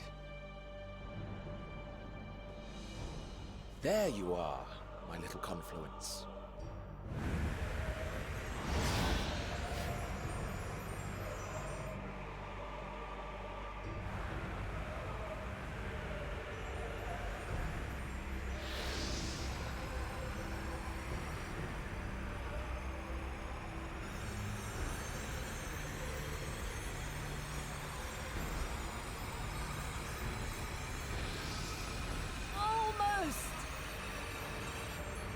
Don't say that out loud.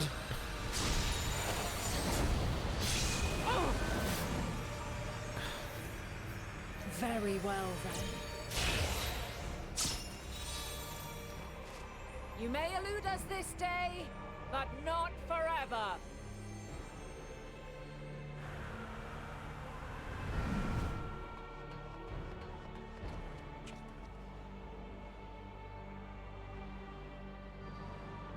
Meteion's gotten away. Second process complete. One remaining to execution. So Vanar and me are going to be the only No time for brooding. going to be the only ones who retain our memories. Listen well. Beyond lies a spatial confluence that connects the interior sections of this building. I will destroy the confluence and force open a way outside. When I do, you must jump through.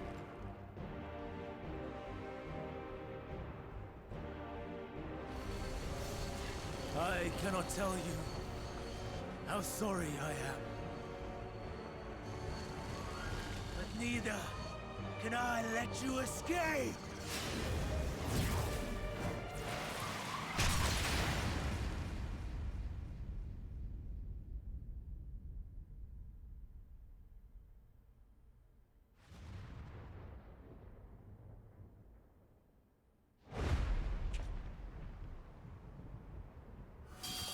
Oh, well that works too. Too brave by half.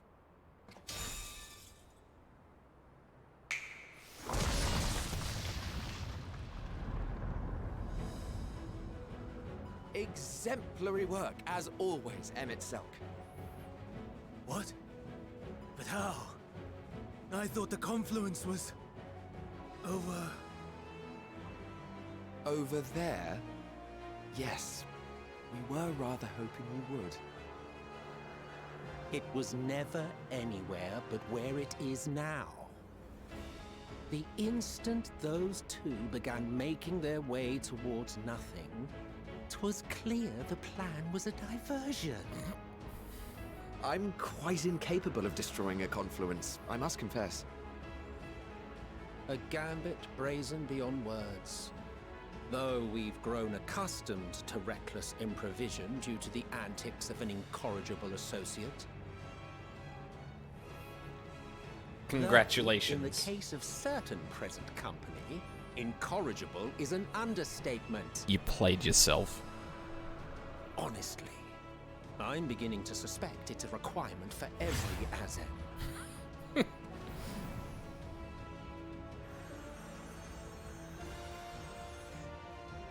There's no time! Quickly! Even now, I do not believe your tale. I would not suffer us to walk such a wretched path. Still, if it must be said, do not squander it. The legacy I leave you. Fuck. Final process complete. Executing universal memory alteration.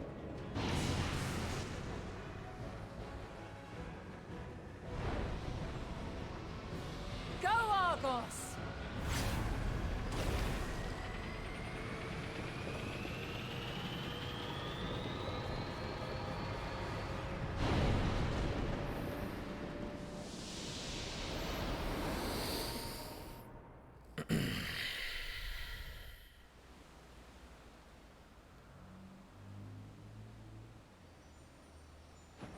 Right. So that explains why a lot of... Yeah, alright. Yep. I mean, Necros, he literally instigated fascism on Eorzea. Let's not... Understandable shit aside, like... I'm fine.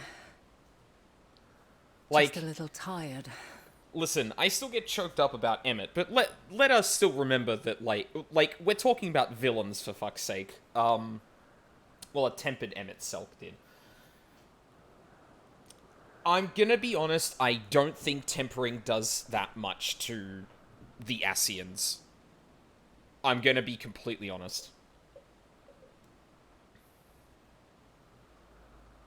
Okay, so maybe more a bit an extremist, yeah. Like Newest Girl, there's probably some merit to your point, but unfortunately it's all nebulous, so like... Emmett wasn't doing dickish things before Tempered, was doing incredibly dickish, or was being just a dick before tempering. Millennia later after tempering is literally giving rise to civilizations to genocide other planets. Like,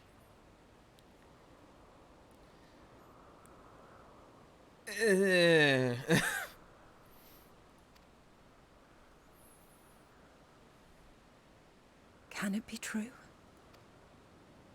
Are we the only ones left who see beauty in the world? In life?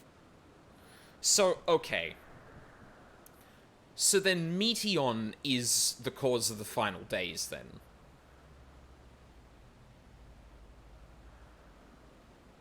So, I'm gonna be honest, I thought Meteon was gonna change into that boss we fought at the end of Amarot. But no.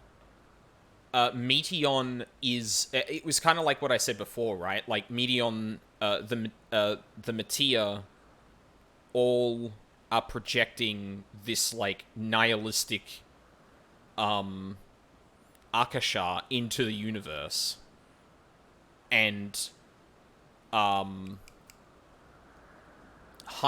or Aetheris, is uniquely protected from it by, the ether surrounding it. And the final days is all of that starting to bleed into the planet.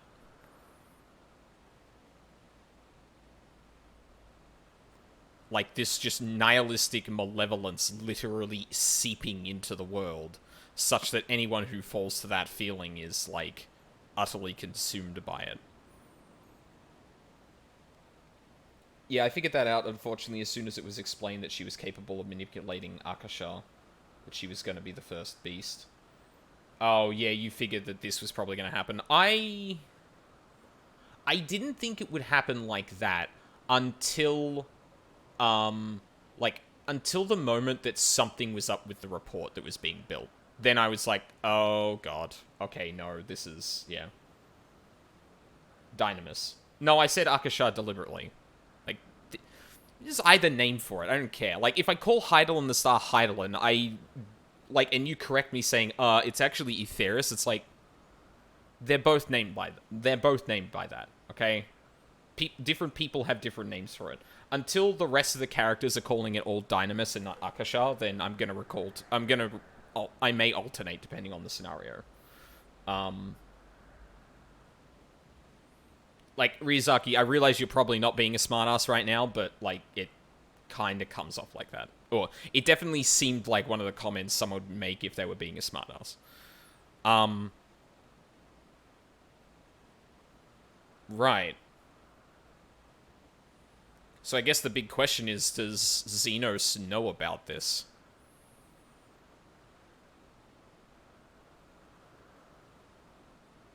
Like, we've found the source of the, Hermes has allowed us to understand the source of the, this emotion bleeding into the planet. So we have to go kill it, right? Like, that's...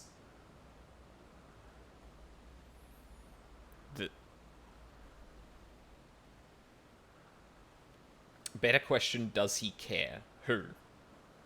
Does who care? Right. So, we come to Elpis, we get to pal around with Hythlodaeus and Emet-Selch, and Vanar. But at the end... and Hermes, I guess, who eventually becomes Fandaniel. The three beside me and... the Warrior of Light and Vanar have their memories erased, so things are probably going to proceed as planned with them. Hermes is kind of like a bit side to side on, or a bit iffy. Well, actually, shit. Now that Meteon is gone, maybe he just goes, oh, fuck, that sucks. You know what? Fuck it, I'll take up the seat of Fandaniel. Like, oh, better question, does he care? To Xenos, there is no final days, there is only the hunt. Correct. However, he was willing to instigate the final days to enrage the Warrior of Light. That was his whole plan. So, if he found the thing that was causing the final days,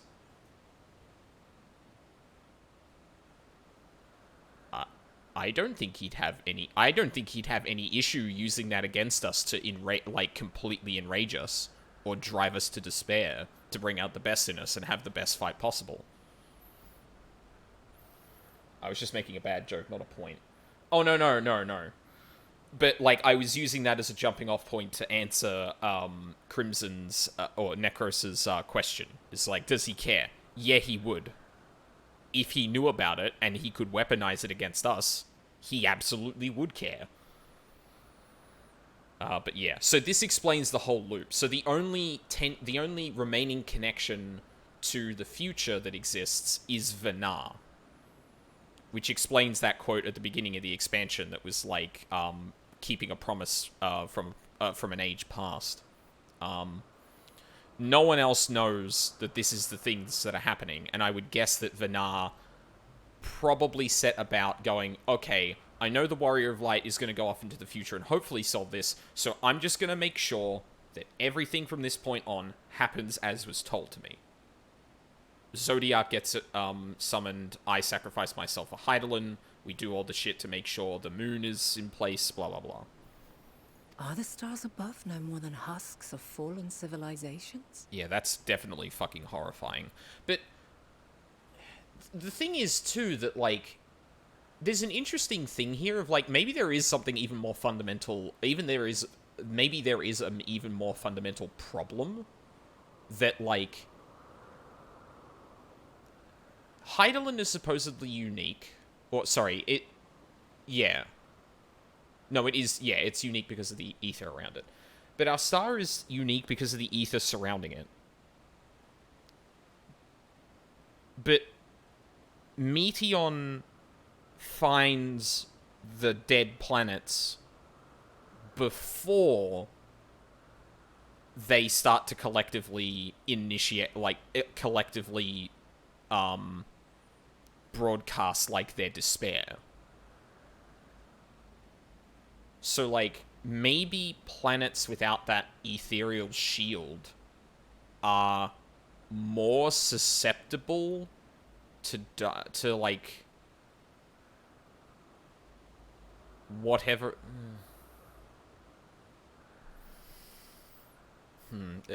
much to think about.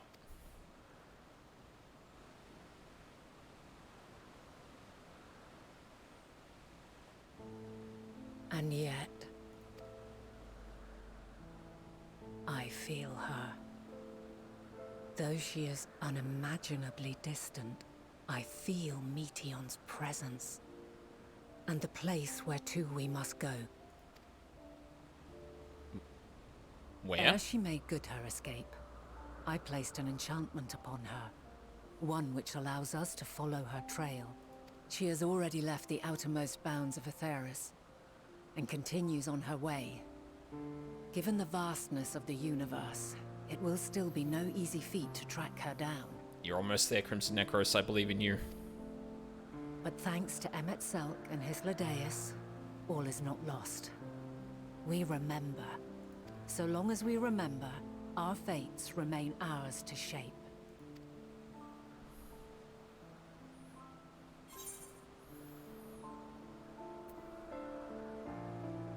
So what now? What indeed? Let us begin by ascertaining the situation at Catesis Hyperborea, where the others should still be.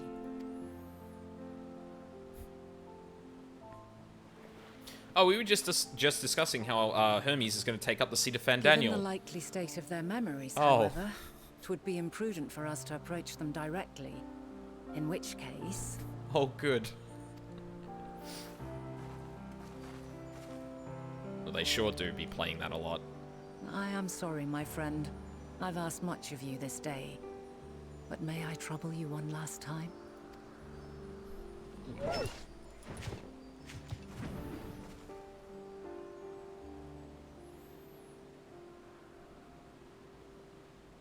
Argos will investigate in our stead. We will share in his consciousness and see and hear as if we were with him.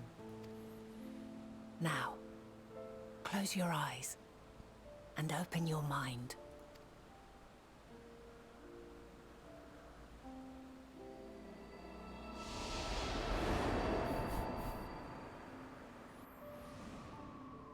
Guess the Moon's Haunted meme was kind of tired. Yeah, to a degree. But, I mean, it is very appropriate too. Thank goodness you are unharmed. Unharmed? There is a gaping hole in my memories. I can scarcely remember arriving here in Elpis. Forgive me. I was preparing to demonstrate the functionality of Kairos to our guests. But Meteon, her shared consciousness became unstable. And she... I forgot that detail. Fuck. No one but Vanar knows that Meteon survived that. Fuck. Can't believe she taught us how to use the Echo on command. So, Well, that's what prompted the state of alert. And when you went to investigate, you were caught in Kairos's accidental operation. So it would seem. It's all a blur to me. Such an unfortunate accident. Oh, and what of Vinar and your other companion? You went inside together, as I recall. We did? I don't fucking If know. Vinar was with us, I have no recollection of it. But that there is her familiar, is it not? The fellow seems happy enough, so I think it's safe to assume his mistress as well. I could have died yesterday, but now we'll never know, thanks to your incompetence. I haven't the slightest notion who this other companion might be, however. Ah, well, that individual struck me as a bit different, for want of a better word. Perhaps it wasn't actually a person, but some manner of creation. Curious. I must ask Vinar about it when next we meet. Yes, you do that. Now, if we may tend to Hermes, whatever this Meteon did, it seems he bore the brunt of it. Once you are fit to travel, you will return with us to Amarot. We need to make certain there are no other ill effects. Also, I am here on business of the 14. We've already had the conversation, like as not, but since your toy wiped my memory, we'll have to have it again. Yes, of course. As you see fit. This Kairos, it manipulates memories through the emission of etheric waves, correct? There is a theory which holds that memories scoured by blasts of ether are restored when the soul is cleansed in the underworld. If true, then perhaps when our time comes to return to the star, we shall remember these few days we have lost.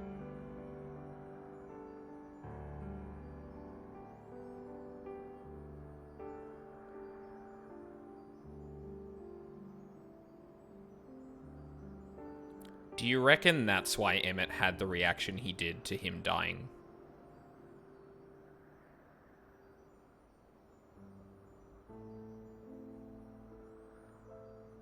Like in his last moments, he realized everything.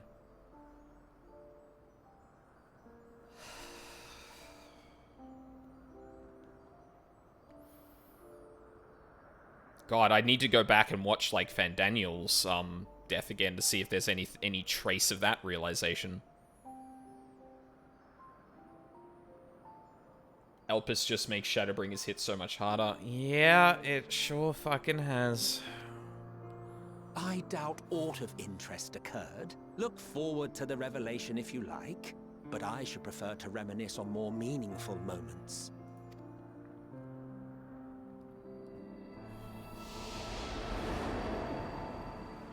Really good at twisting the knife. Yep.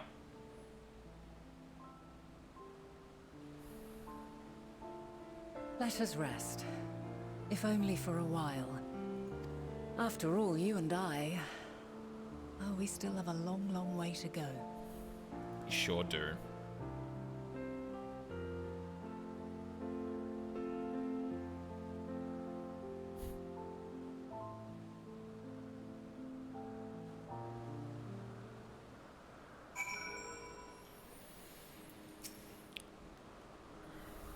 Are you feeling at all recovered? I understand that your exertions were more than purely physical, but resting one's body, if only for a moment, is never without merit. As for Hermes, I think it unlikely he will create more Interlechies. He poured much of himself into Meteon, and now that she and her sisters are gone, dissipated in his mind, the grief must be unbearable. He will blame himself. He will believe that. Had he never acknowledged his dissatisfaction with the world, then the Matia would have never been born to suffer and die.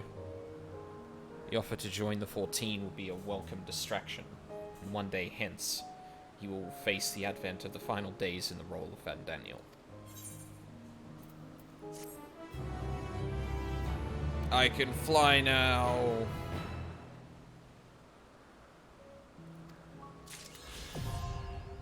Yay! Thou must live, die, and know. Venara is watching you in quiet contemplation.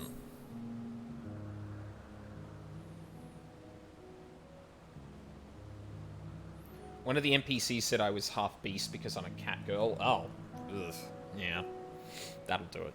I would love to see like a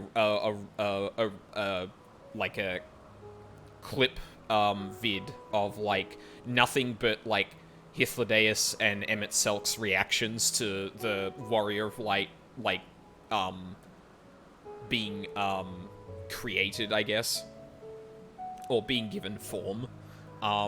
Like, I really want to believe that the Rogadins are, like, so much taller, and they're, like, both of them are looking at the Warrior of Light and going, Emmett, why did you make them so tall? I want to believe that. Grumbles about the short comment from Hythlodaeus. Yeah. Aldine, listen to me. Our duty now is to denounce Hermes for his misguided determination.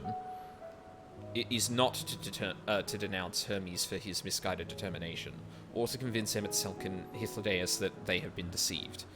No, we must instead ensure that the experiences Hermes sought to expunge are preserved. What remains in our memories alone will be our weapon against the final days. You must fight this battle in your age, and I in mine. Come, let us walk together once more. I will see you at the doors of Propylaeon. Okay, we're going back now then. Yeah. But before I go, I'm just gonna grab this bit. I'll take a break in like about 10 minutes or so. I'll probably go for like another 2 hours after that. 2 hours, 2.5. But then I'll probably take one of my big breaks for the day. Actually, hold on. Sorry, let me do some math. So if I stop at 1, I would restart at about 2:30, go until 6:30-ish, 6, 7, 8:30, then around midnight.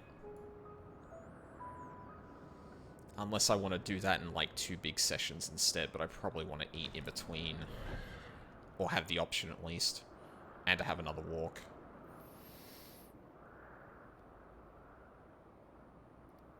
That goes until 7. That's...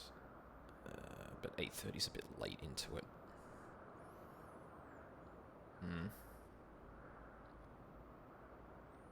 We started at 10, right? So 2, 3:30 till 7:30, then 9 until like 1.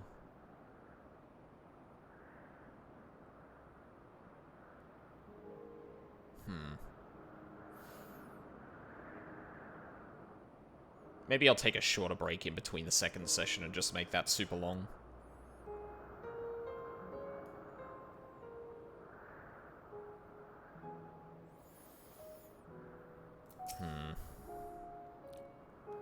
Your time in this age is drawing to an end. Upon speaking to Vinar, several cutscenes will play in sequence. It is recommended that you set aside sufficient time to view these scenes in their entirety. Alright, well, that's a good indication that I should probably take a break right here. No longer in a similar time zone, so I will no longer have reference for the time difference. Yeah, well, it's midday right now. So it's 12:06. I've always got my, local time up here. Because it helps me plan things out. Yeah, if I wrapped up at... if I wrapped up at 1... No, you know what? I'll do,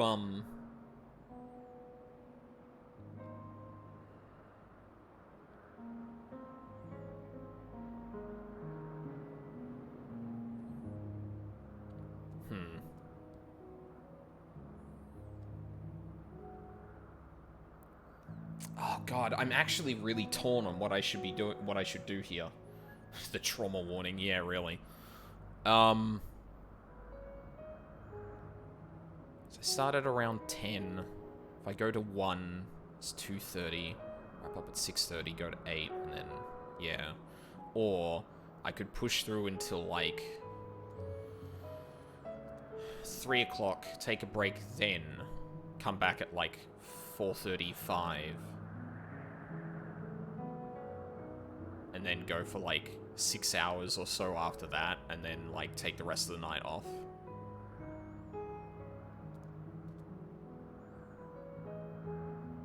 Yeah, because I probably don't want to, like... I probably don't want to stream until I sleep again. I want some time for myself as well that's not just, like, walking around and eating.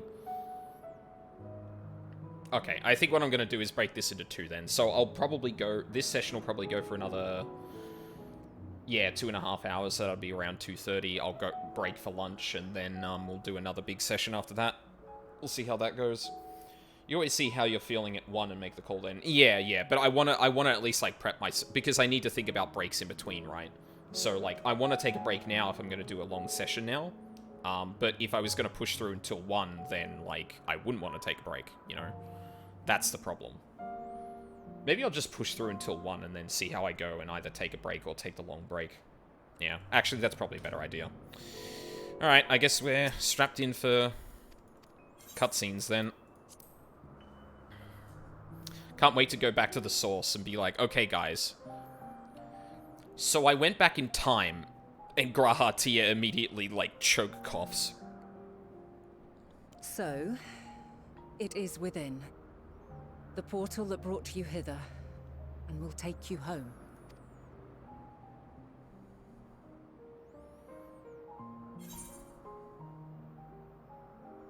Yes, this is where we part ways.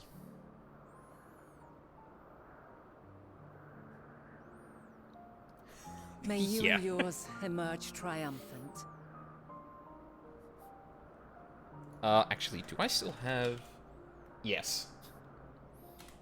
Graha's reaction. Make use of the knowledge you have gained, that your days in Elpis and our friend's sacrifice be not in vain. With Meteon free to pursue her designs, 'tis only a matter of time until the final days are upon us. We must be ready. From fortifying our defenses to securing our escape, there is much to be done. In spite of this, we cannot allow the report that set this calamity in motion to become common knowledge. Were the masses to learn the fates of the other stars, I fear the situation would spiral out of our control. I must carefully consider who can be trusted, and bring them into the fold. No doubt the people who became Ordinarily, Hydaelyn. I wouldn't hesitate to call upon the 14. However, it was the desire for a fair determination that drove Hermes to attempt to erase our memories. Were he made aware of his actions, there is no telling whether he would remain a friend or become a foe. Alternately, we might try to alienate him from the convocation. Yet in doing so, we would deprive ourselves of a brilliant mind who would be invaluable in the crises to come. Quite the dilemma. Which is why I must work independently of the convocation. Regardless of how we proceed, if we are to permanently avert the final days, we must be equal to Hermes' challenge. We must prove that mankind is worthy to exist. And this hinges, I think, on how we confront the all-consuming despair that accompanies a senseless and seemingly inevitable end. Bewildered and divided, we would perish like the peoples of those celestial ruins. We could not hope to survive the final days, much less take the battle to Meteon at her nest. We must find a way to defeat despair, to unite and prepare as many as possible for the struggle ahead.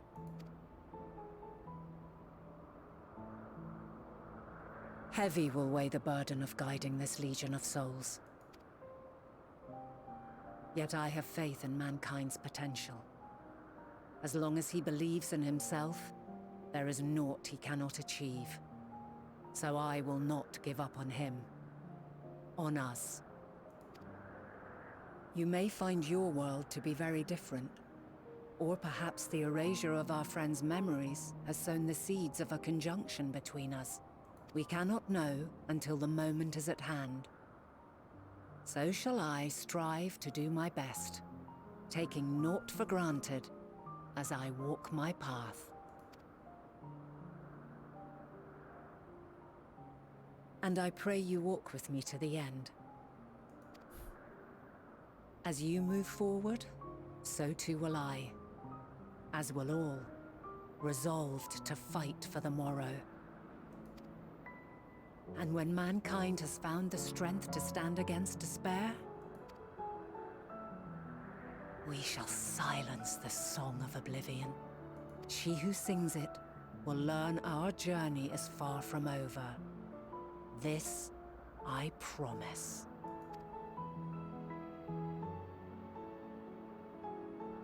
Fare you well, my light of the future, till we meet again.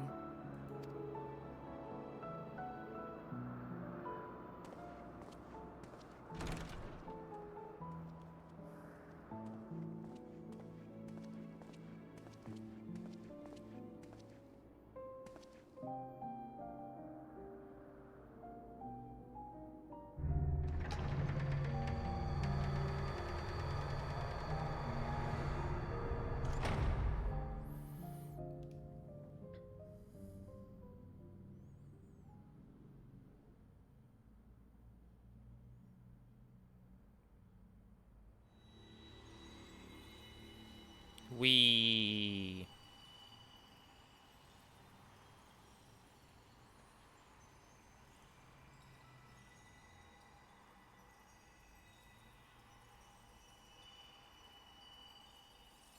From this day forth, I shall strive to bring honor to the seat of Vandani. Well...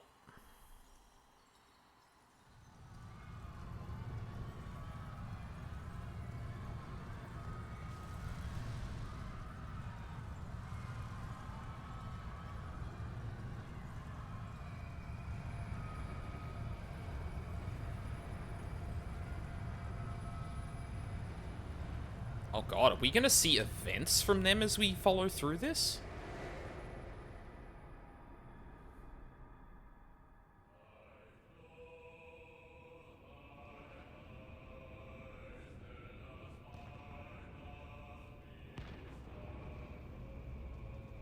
Well, shit.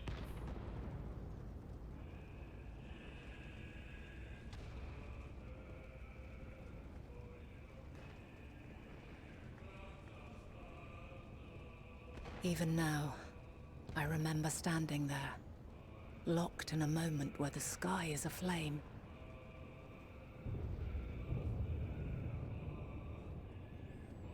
Where stars fall as tears, and screams darken the seas. Where resignation rots the trees.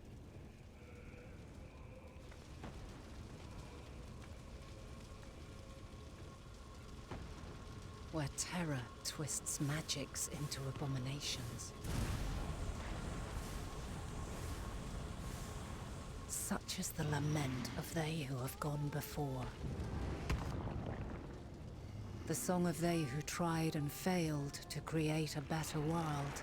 The song of the end.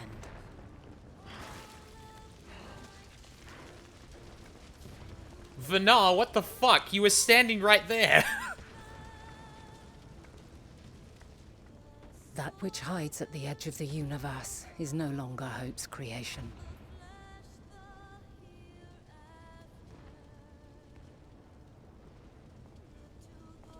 It is hopelessness incarnate.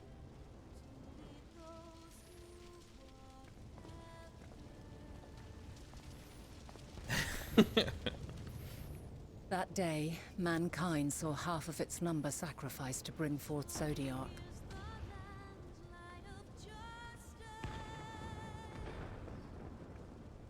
I guess this might be more of a memory And covering the star than in a shroud literally of what ether, happened. we forestalled the final days.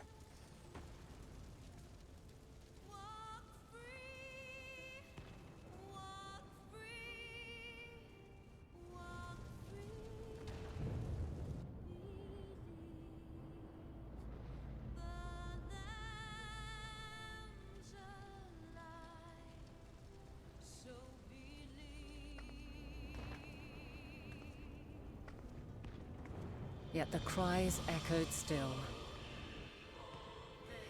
We wept for innocence lost, wailed for death inevitable.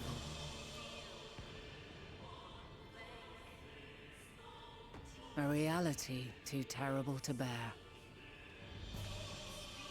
And for too many who sought comfort in gilded memories of joyful days and tranquil nights.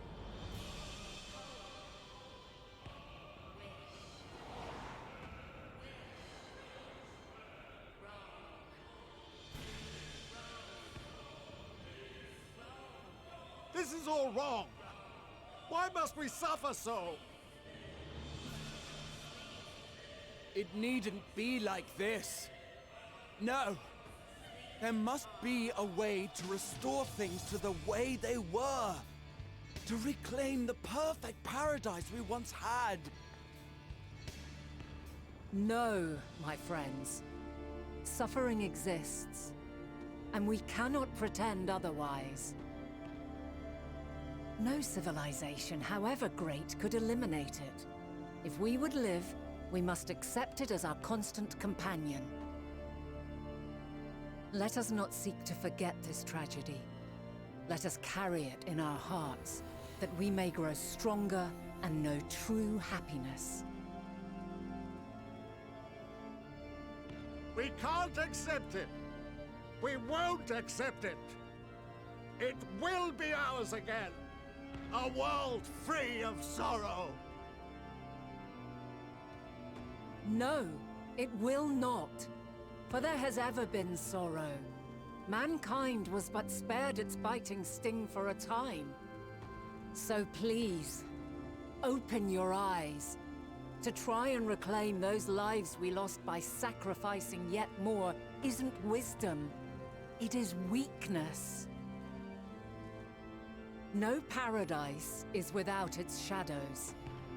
If we cannot accept this truth and learn from our pain, then our plight shall be repeated.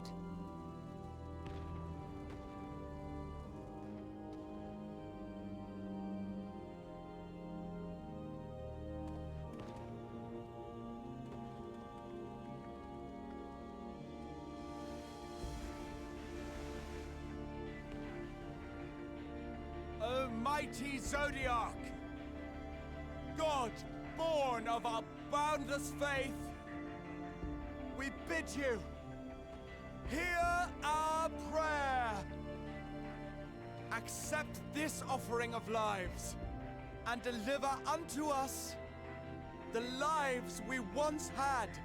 Deliver unto us the days of old, the days when the star was a font of love, and we knew naught but bliss.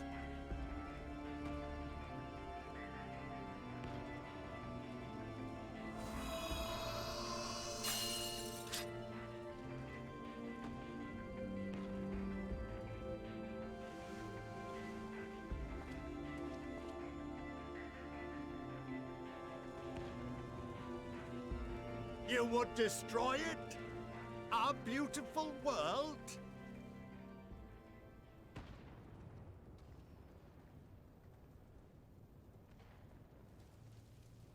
Lands that stretched on forever.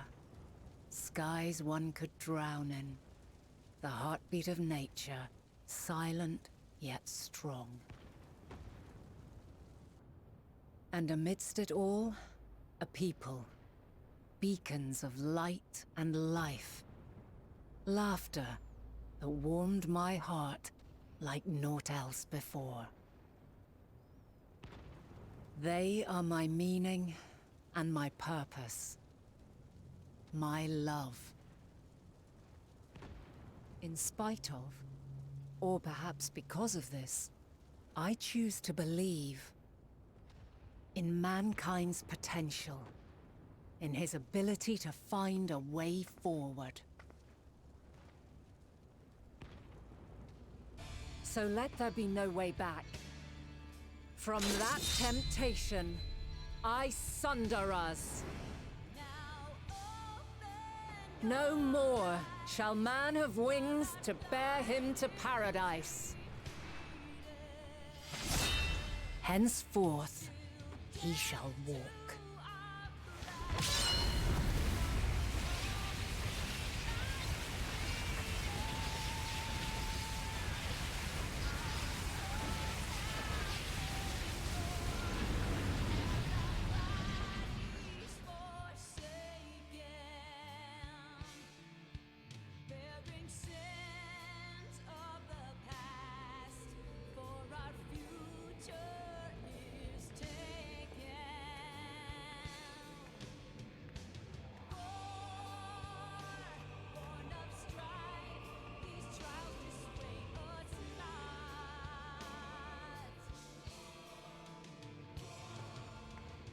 All is excruciating pain. I breathe fire and torment.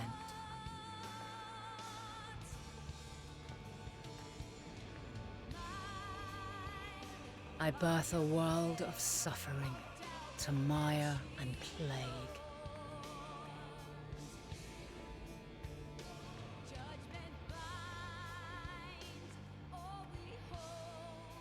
Fucking Elson.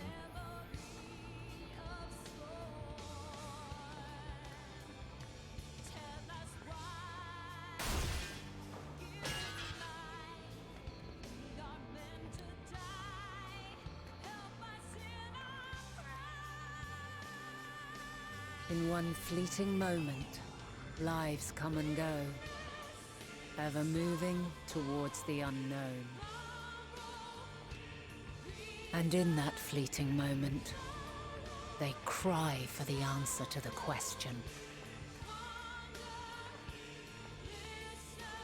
Why, given life, are they meant to suffer, to die?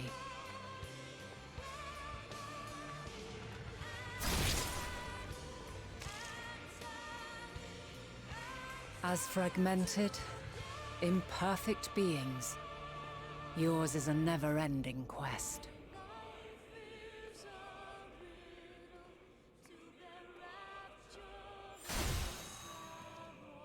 A quest to find your purpose, knowing your end is assured.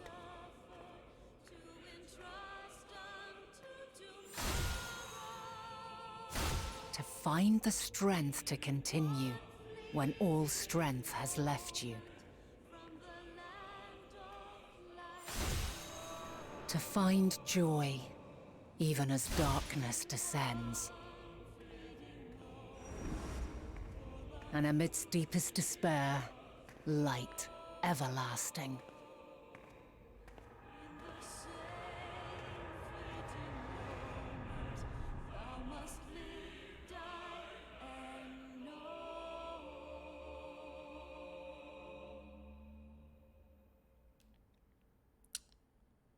That's where the quest name came from.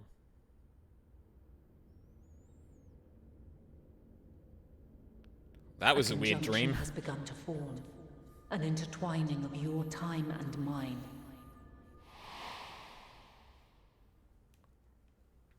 When you truly understand what is at stake, and your journey has prepared you to surmount the insurmountable. What are audio Then, levels? shall I honor the promise made in another time, another age.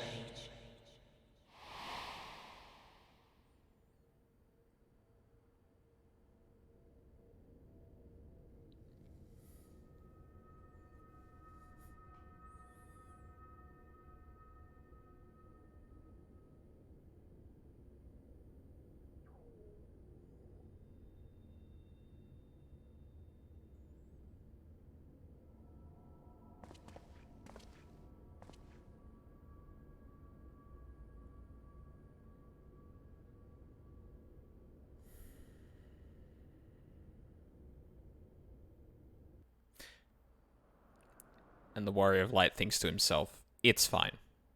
I attuned to the Aetheryte. Don't worry about it.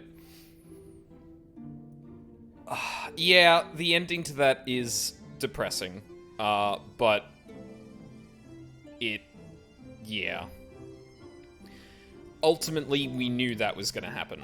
We weren't gonna solve things. We would leave that time left for them to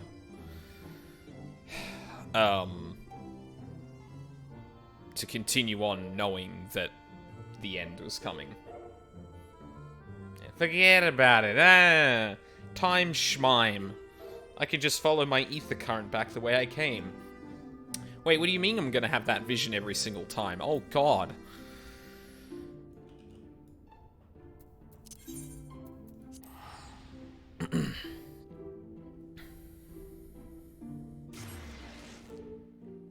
Warrior of Light kicks the door in like, Scions, holy fuck!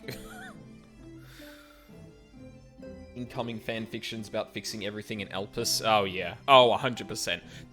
I almost guarantee you a fiction already exists of pulling Emmett out of the Kairos memory wipe thing. Retroactively giving more meaning to the lyrics of answers. Yes, absolutely. Well, maybe not even retroactively. Like, the... Is that retroactive if, I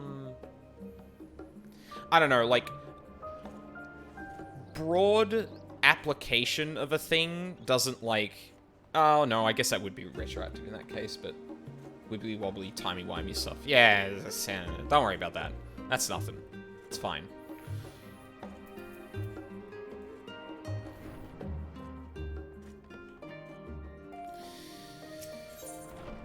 Okay, right. The Scions of the Seventh Dawn are a thing, aren't they? Jesus fucking Christ. Retroactive recognition, but they planned this. Yeah. Pretty sure after 5.0 and Ardbert, so many soulmate fanfics were up. Oh, yeah, 100%. Within days. Yeah. You know what I should do? Just had a thought. Where's Ruin 4? There you are. I should put you on my bars as well. So I know when I have a charge of you. Because I notice I've been, like, burning them. Oh my god. I could sit here for hours and talk about, like, everything that just happened.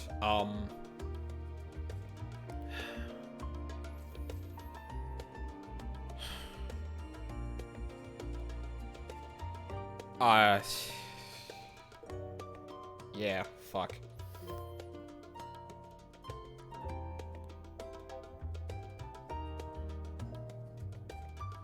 Like, surely the rest of this is gonna be like... Well, actually, I don't even know. Like...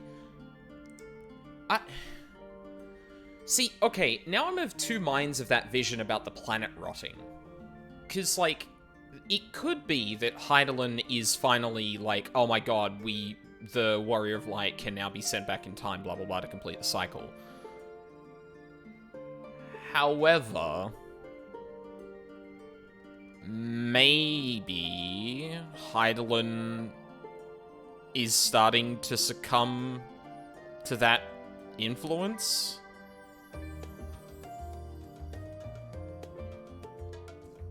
I mean, I'm not gonna lie, I get the feeling that we're probably gonna have to delve into the Ethereal Sea. Because I mean, fucking, Fortuno, like, pretty much said that, like, when they tried to look into the Ethereal Sea, they didn't find the Ethereal Sea, they found Hydaelyn. So, like, surely part of the next part of the journey is going to be finding her, right? Or finding them.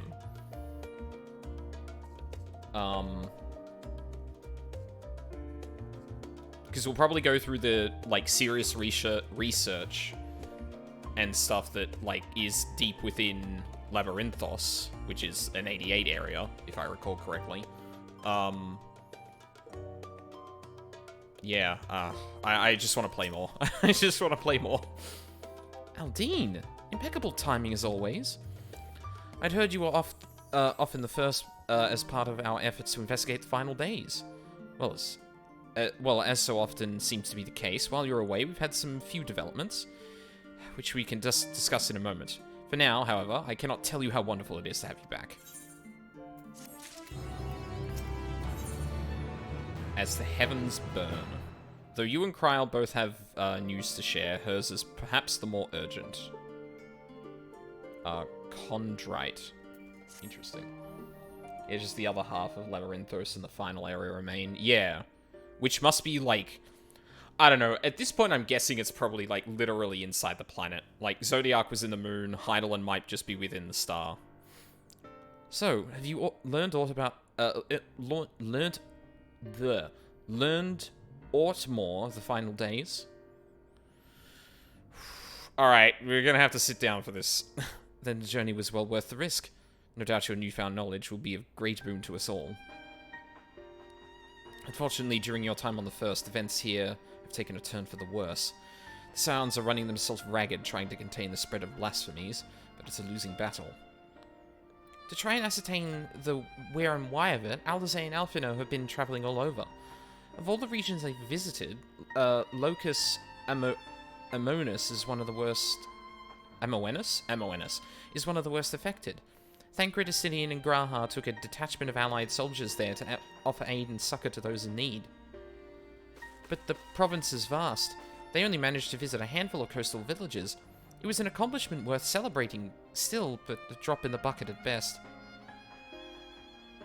Alright, I'm about in. Catch you later. No worries, Crimson Necros, I hope you have fun. Congratulations on beating the queue. Few people can say they've done that, apparently, this couple of weeks. In the meantime, Y'shtola and Master Matoya have been making a concerted effort to establish contact with Hydaelyn in the Ethereal Sea, but to no avail. As for Tataru and I, we've been keeping a close eye on the Forum. From what we gather, they've been constructing a vessel to ferry people to the moon, an ambitious project that has likely been years, if not decades, in the making. However, since we've no sign of it thus far, I suspect it's still incomplete. You will also recall the proposal issued by Master Fortuno to the people of Razat Han. Following their discussion, Vritra declared his support for the plan and urged those who wished to evacuate to accept the Forum's invitation. So far, so good. But that's where things get a little strange.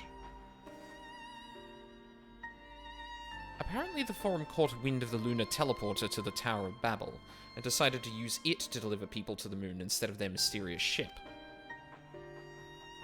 Therefore, to secure safe passage for the Harnish refugees to the tower, Alphino, Alizé, Astinian, and Graha traveled to Garlemald not long ago.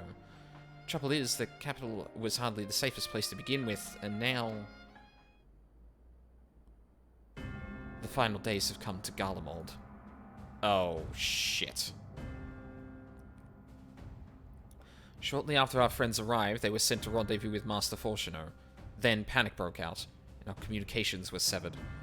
From what fragments we were able to make out before the link shell went completely silent, we can only assume the phenomenon has spread to the capital. The others need you, Aldine. Please, you must help them. Yep. Maybe this is what gets, like, Fortuno in the Forum on, like, okay, alright, you can go into Labyrinthos, like, clearly this is actually a huge fucking problem now. Having you there will make all the difference, I'm sure of it. Camp Broken Glass was their first port of call, so you'd best start there. Hopefully Lucia will know where they are. There's no telling what you'll be walking into, so you had best take every possible precaution. Right. Immediately head there without further delay. Got it.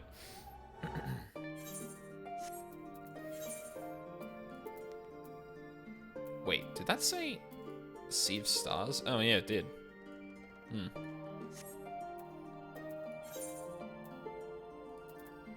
Else, bud. Fuck. Oh, teleport costs. Oh dear.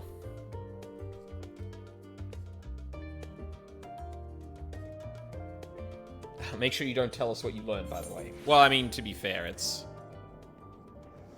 yeah, looks like apocalypse up here. Oh. Oh, wow. Straight into a duty, hey? Aldine, not a moment too soon. The skies over Garlemald are ablaze, but it's events on the ground that concern me.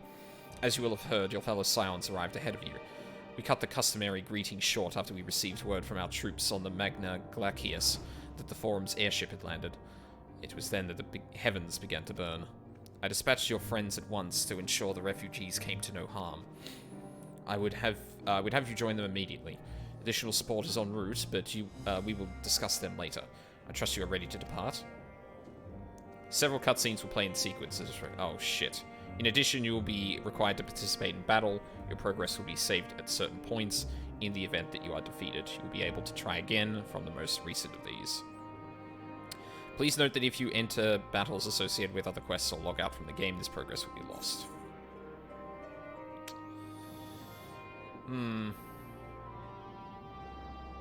Seeing 4 digits is so unaesthetic. Yeah, sure is.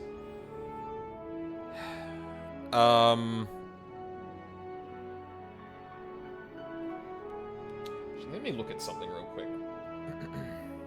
Because this might determine when I take my break.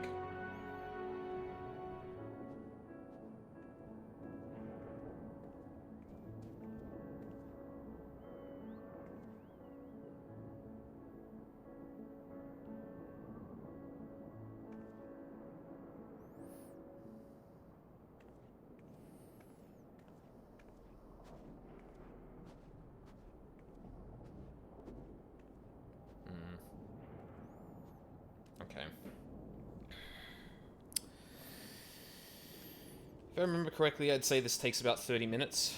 Okay, that'll take us until 1, and then I'll figure out what I'm going to do from there. Yeah, this one is pretty long. Alright, that's fine. Like, I wasn't going to, like, immediately end the stream, but yeah, I just need, like, having some kind of reference point would be helpful.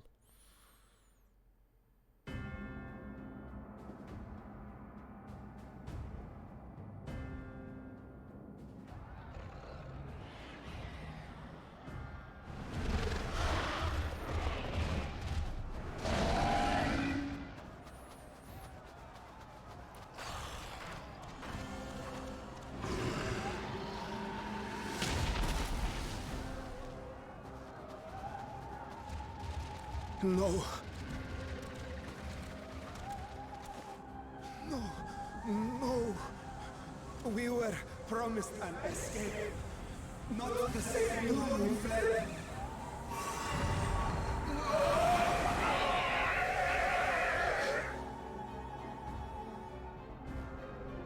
I shall not meet my final days here in this blasted waste. Calm yourselves. Your panic is our greatest enemy. Come, we must build a line of defense.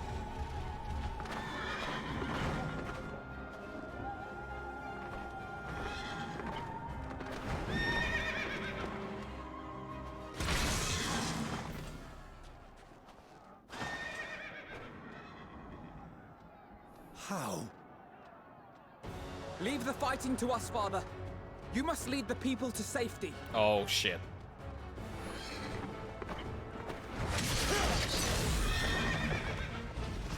Surely we're going to play as Sage here, right? Well, if we're going to participate in this battle, it's going to be with Alphino, I feel. It would be a good opportunity to, like, introduce people to Sage if they haven't already. haven't I been can already. handle this pair. You? Shall tend to the refugees. Let us be about it.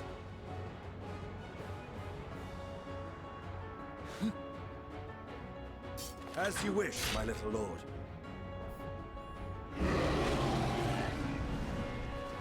Yep. Alright, let me see buttons.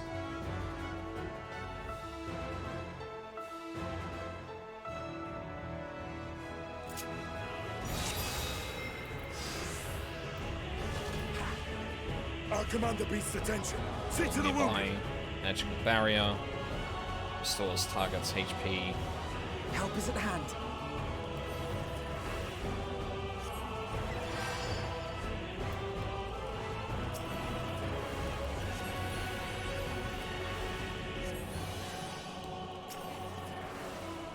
Oh my god, there's so many things going on here.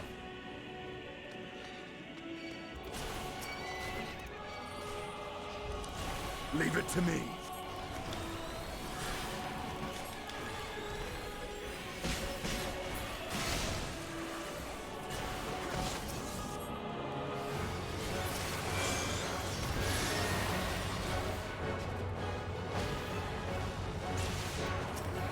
Oh, for fuck's sake.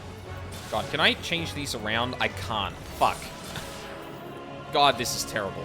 I don't like this button setup at all.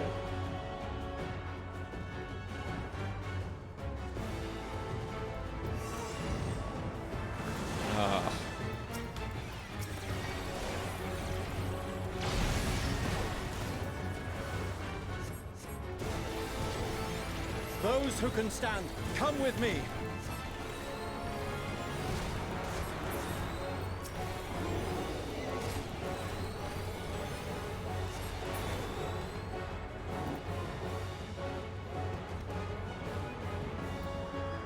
Oh. You're safe now.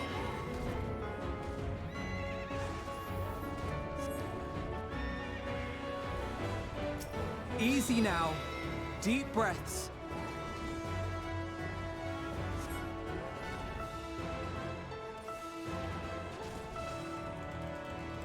Worry not for the refugees, but for yourself.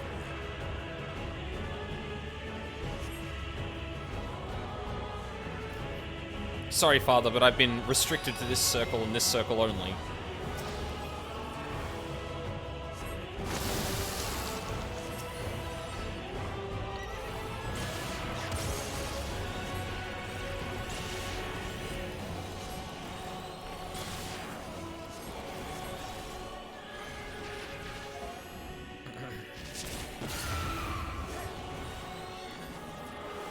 That was the wrong one.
Not the solo...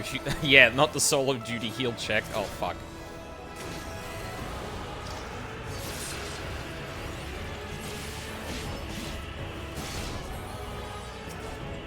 I really wish they'd give you, party frames during this. Like they do for, duties. Because, like... Hard, but not hard enough. doing this kind of shit, for, oh shit.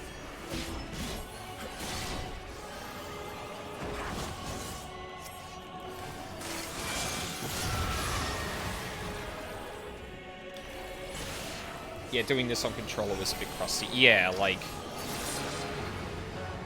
at least with the frames here, I can see, like, debuffs at a glance, whereas, like, with this, I've got nothing to work with. Like, I've got no way other than just, like, I think it's control tabbing to switch back to allies. It's not the best.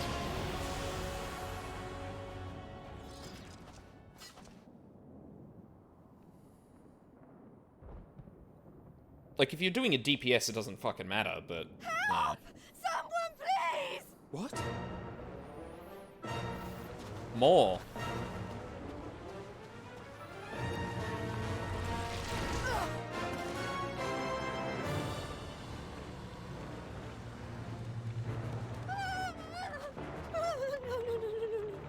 Don't. I don't want to die.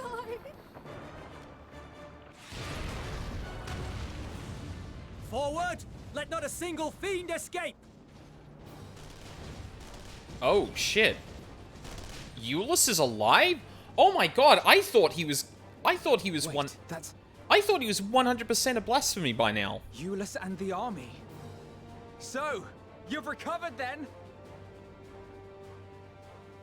In time enough to be of aid. For once.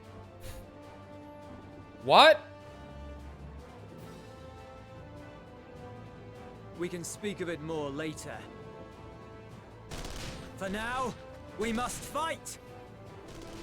To repay your salvation in kind, or with better! For Garlemald has her pride!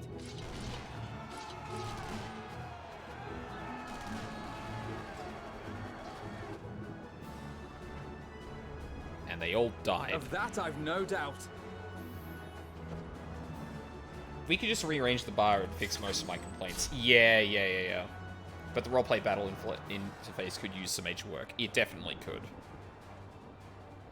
Good gods. Of all possible saviors, the Imperial Army. Oh!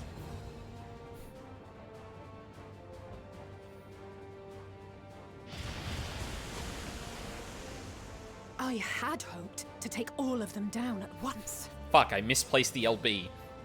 Think a withdrawal might be in order? Oh, sod that. You know who would never abandon these people to their fate. To be devoured by their former friends. That'd be beyond cruel. These beasts must fall here and now. Well then, I'd say it's high time we threw caution to the winds. So long as you spare me the heroic sacrifices. Now, let's go! Listen, I only did that once. Okay, tried twice. Warrior is Voldemort now. Yeah, exactly. I'm like, that's a neat way to get around not being able to actually, say their name. Right, we've got the combo, then we've got the melee combo, and then we've got AoE, Spender, Contre, Embolden, Vercure. Okay, yep, cool. I don't have an AoE rotation. Shit, alright. Wait, do I have... I don't have AoE buttons. What?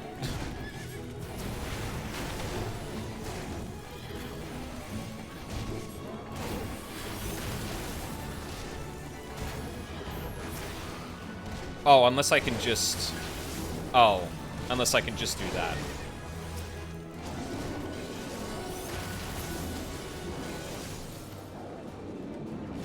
Right, and then...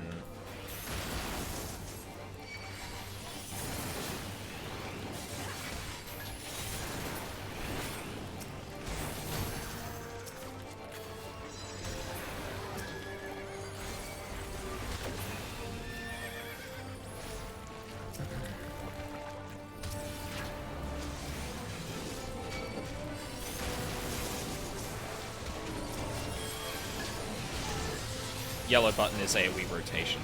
Is it? I don't think it is. I think the AoE rotation is hit 3 until cooldown's up.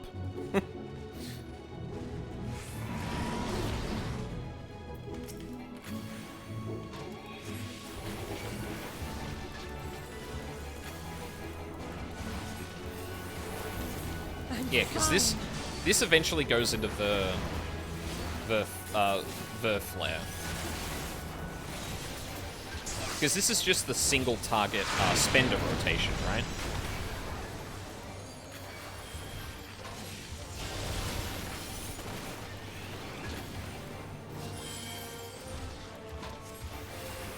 Wait, why was I doing a what the fuck?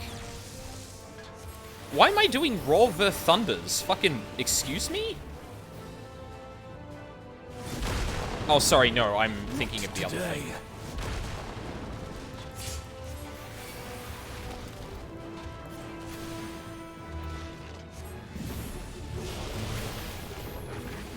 Maybe it's not. That's weird. I don't get it anymore.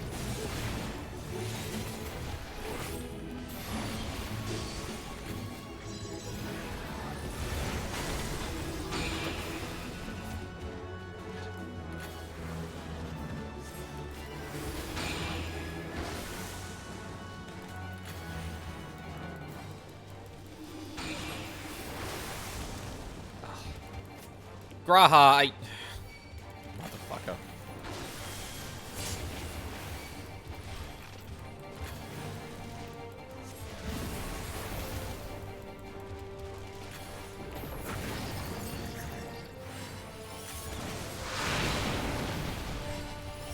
I'm not done yet. Yeah, actually, why was I casting Raw? Did I eat a dual cast and that broke the combo? Because that kind of sucks.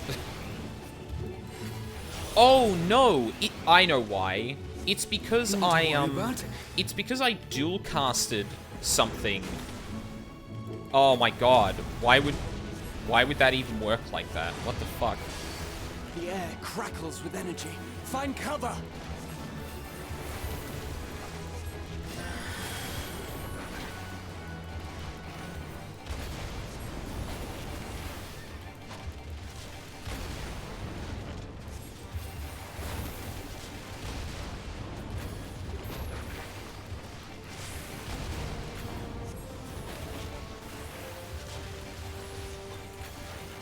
As they say, turnabout's fair play. LB baby, let's go! On guard.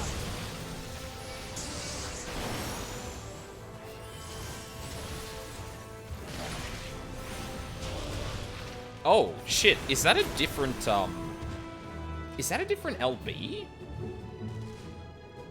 You cast an odd number of heals. Yeah, like I jumped in. Verflare is AoE now, no? Yeah, it is. So is Verholy. It's a variation of the new Red Mage Flower Sword Laser. Maybe there really is no way to bring them back. Hmm. Thank you for saving our lives once again. I remember you from Purusha. You helped us there too, didn't you? Ah, you're from Palaka's stand. I'm glad you're still in one piece.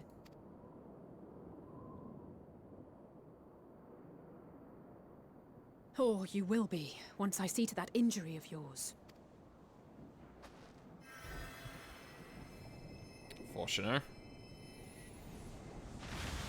Oh, I thought we were gonna come back to him to be like, oh wow, my kid's good. Look out! Huh?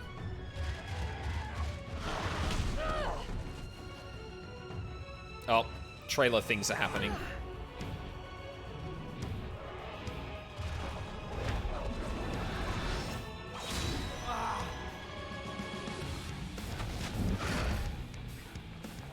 Get out of here! Quickly!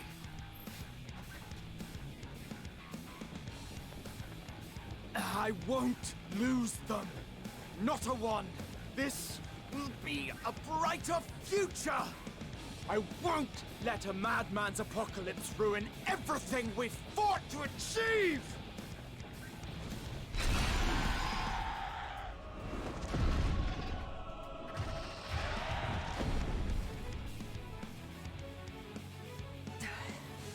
Get it together, Alizé. You're embarrassing yourself. And in front of Father, no less. You might never measure up to our champion.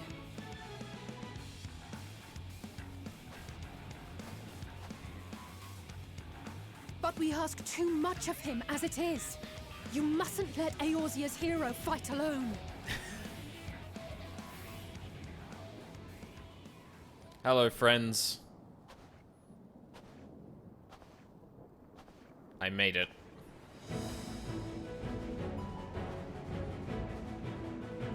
Oh.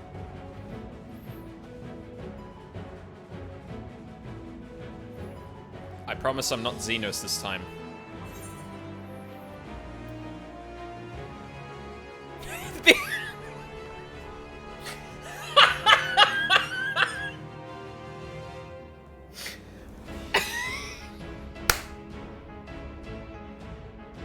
Oh god, that's hilarious.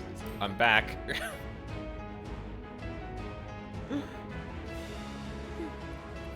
You're standing up on twigs, Alizé. Come on. Myself, you know.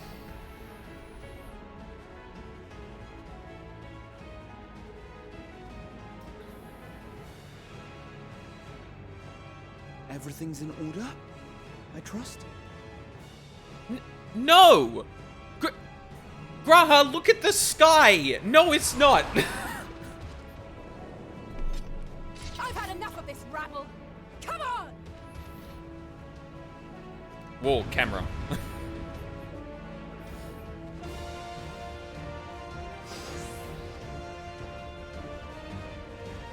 Oh, a trio for the ages. Oh my god, Carbuncle! Fuck!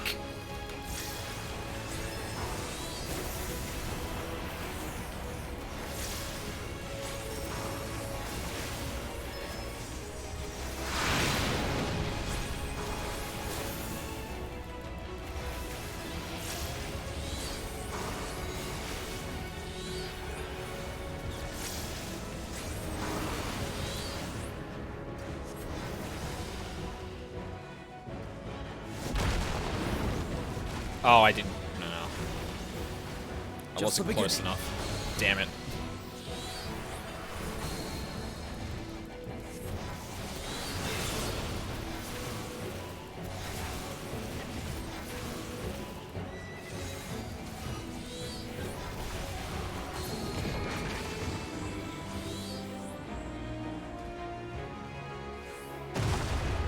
Oh. I had a feeling I'd find you here. This should be the last of the worst troublemakers. With me! Oh, I lost it. Shit.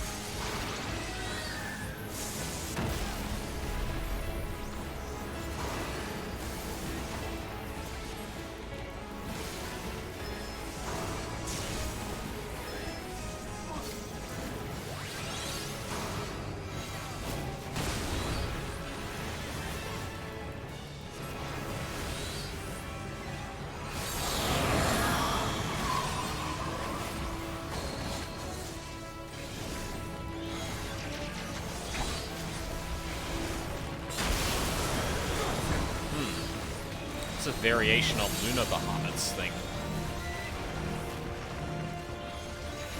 On your feet.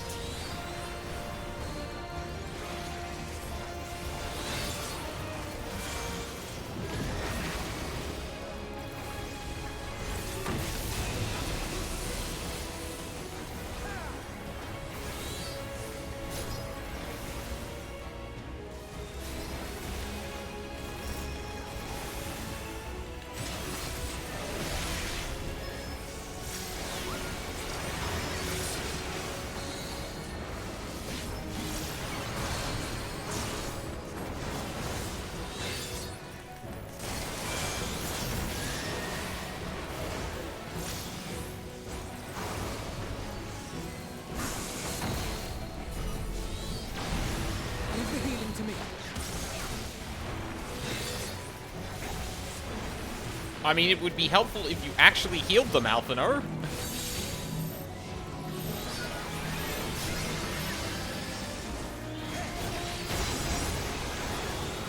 I'm in your debt.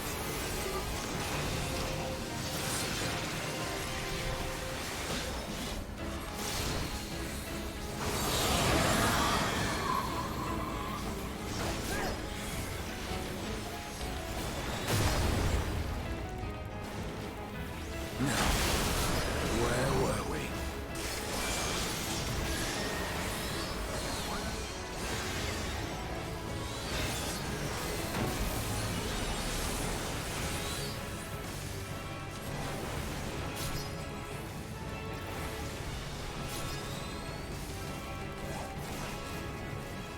Oh, because I hit something else because it's a combo. Shit, I gotta watch out for that.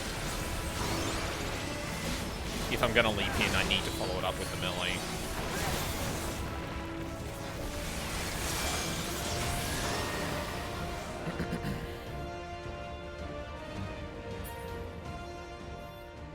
You know a scene I love in Thavnir? Oh yeah, where Graha kind of slips back into being the Exarch. Yeah, that is a fucking phenomenal scene.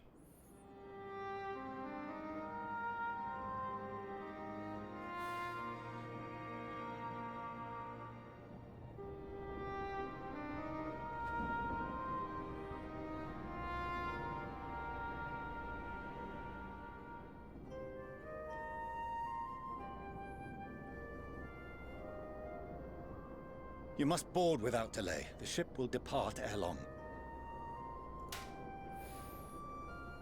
Your offer to host us in Sharlayan is most appreciated. But will the final days not soon fall upon it as well? Your hesitation is not unwarranted.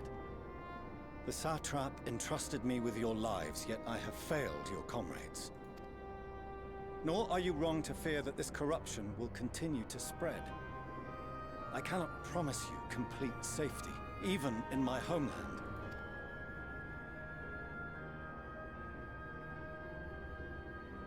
What I can promise is that I will do all in my power to protect you.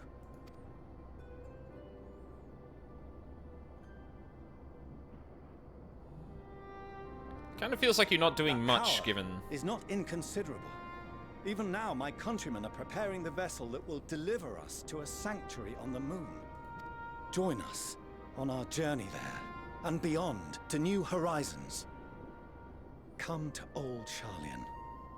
Please.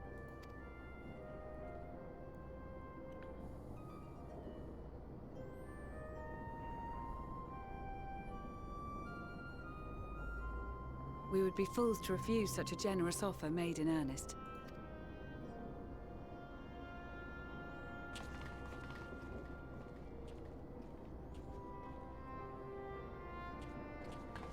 It seems they've a new destination. The people of Radzat-Han have known too much suffering. The march to Garlemald will only bring them more, short though it may be. I quite agree. Fortunately, they have you to look after them. For all the good it did. Yes. Well.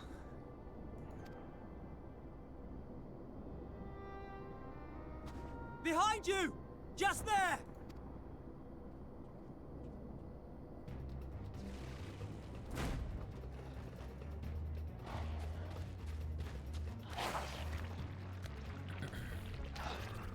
More of them.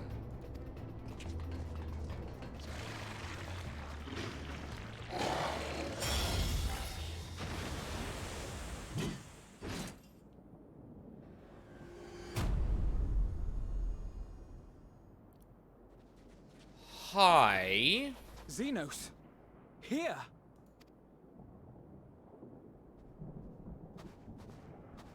You'll be all right. Hurry to the airship.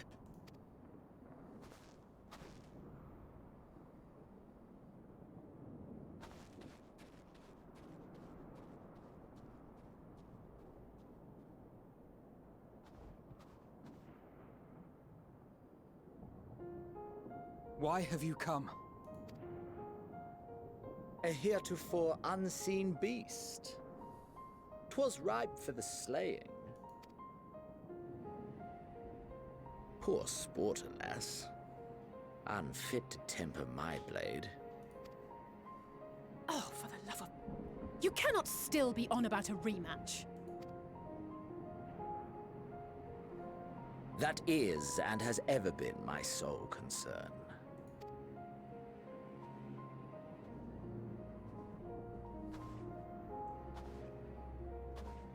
You, on the other hand, are fixated on a different quarry. Indeed. Your passion pales. Oh, fuck me.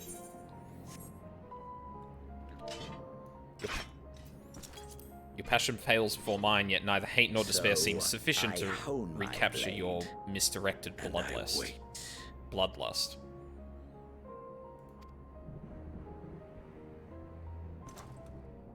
That's it. That's all you care about.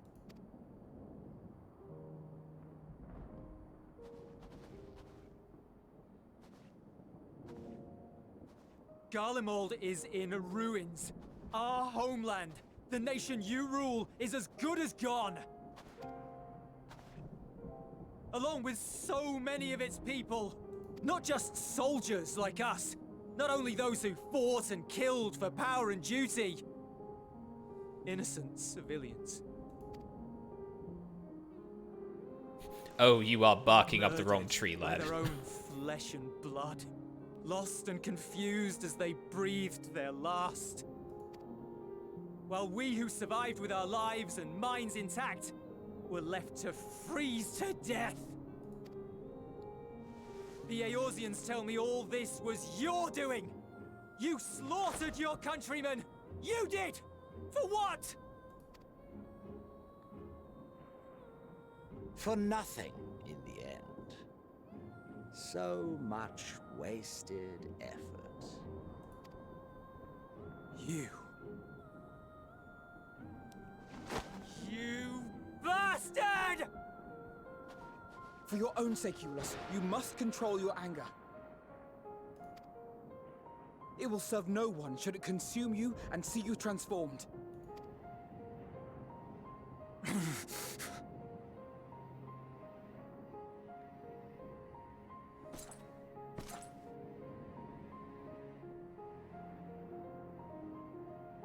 Would you be happier had I a good reason?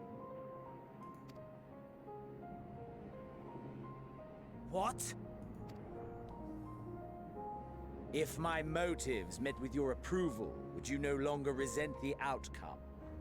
If so, then perhaps a beast's skin would suit you better. Duty, honor, morality. All constructs of convenience when put to proof. Surely the war taught you how easily power becomes the tool of the self-righteous. How the people's justice was merely a means to their ends? Yet you would ask me why. Ask any creature of this star and those above for answers, and they will tell you what suits their fancy. And they would be right to do so. What meaning there is to be found in the petty vicissitudes of your existence must be gleaned by you, and you alone.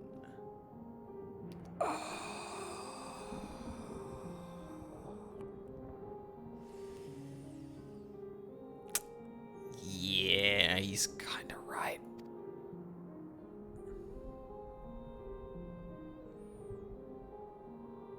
Should you seek it in battle in the fruitless pursuit of my demise, then come. Assume your rightful place as a notch on my blade.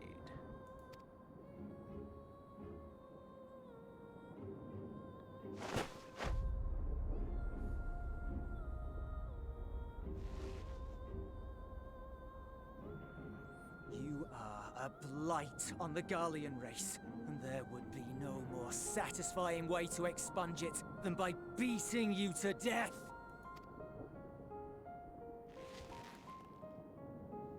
But I will not be party to another tragedy. I refuse to lose anyone else because of you. So go. Go! And may we never suffer your madness again!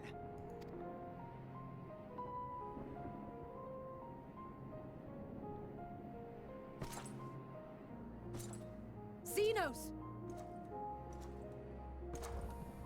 Oh, God.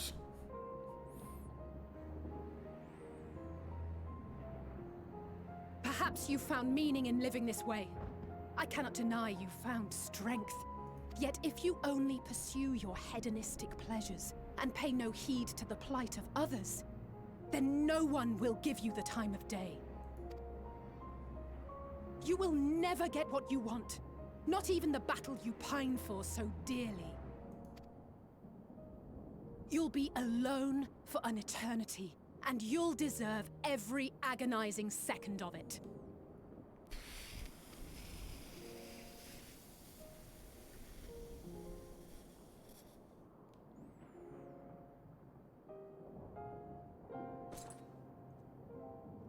Yeah, that's right, you walk away.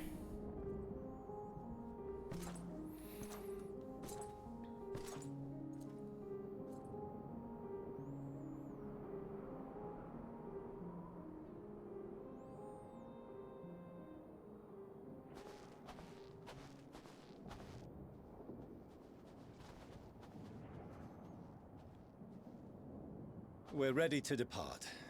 The refugee ships will be leaving shortly, but I've asked mine to remain for the time being. Yeah. There's room enough for you to join me on it, if you wish.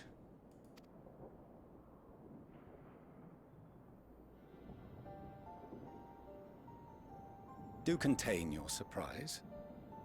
I needn't agree with the Scion's methods or intentions to acknowledge that their deeds are deserving of gratitude. We appreciate the offer. But might I ask why you are delaying your departure? I presume it is not solely for our benefit. I must visit Garlemald ere we return to Sharlayan.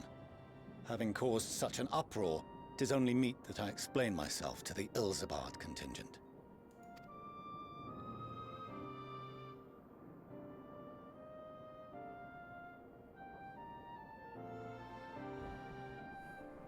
Allow us to accompany you then. We should be glad to facilitate, given our familiarity with all concerned. If you would like to join as well, Eulus, we can speak of recent events on the way.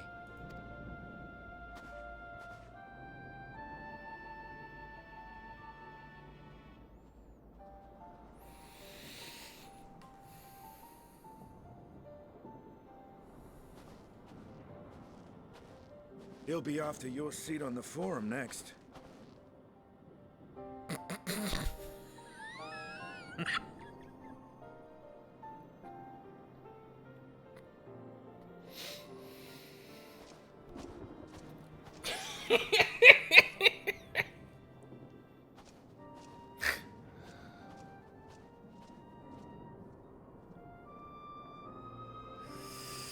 Ooh. A lot of people spitting in this cutscene. Oh, fuck.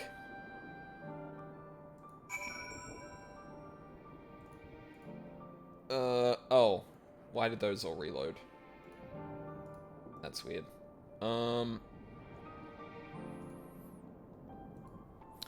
Cool. We did it. No one questioned why I have a new outfit, by the way. It would take too long to explain. To see Zeno standing there, so uncaring and unrepentant. Gods, I don't know what came over me. I just blurted out the first thing that came to mind. But looking back on it, I stand by those words. So you should. I would say I hope they won't incite him to further villainy, but to be honest, I doubt he even remembers what I said. Anyway, enough about all that. It's good to see you again.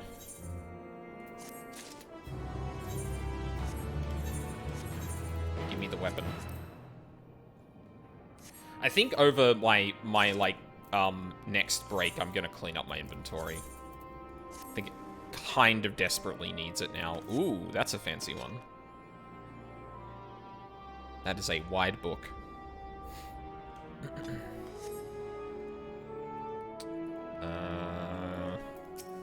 Hey, Graha. Though there'll be time later to discuss your journey to the First, there is one thing I must ask. Did you perchance speak with our friends in the Crystarium? I sure did. Nina and Becklog both warned me against overexerting myself? Strange that they would express such sentiments. Identical, in fact. But their advice is duly noted. Graha. We all remember what happened at the Tower of Zod. That's enough out of you. Lucia is taking stock of the present situation.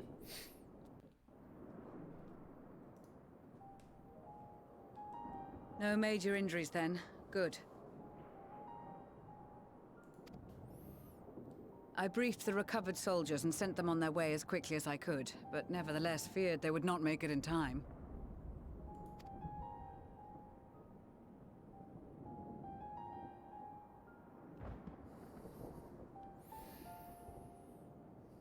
The additional support was invaluable. Your men saved more than a few lives.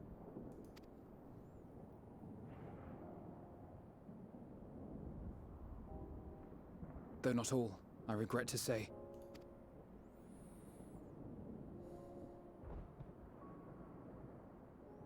I take it that I'm addressing Lucia Junius. I'm the Forum's envoy, Fortuneau Leveilleur. And you are owed an explanation for these most dire developments. Basically, it was our fault. Yeah. Well, to some Another degree. trial wrought by the final days. I was beginning to suspect as much.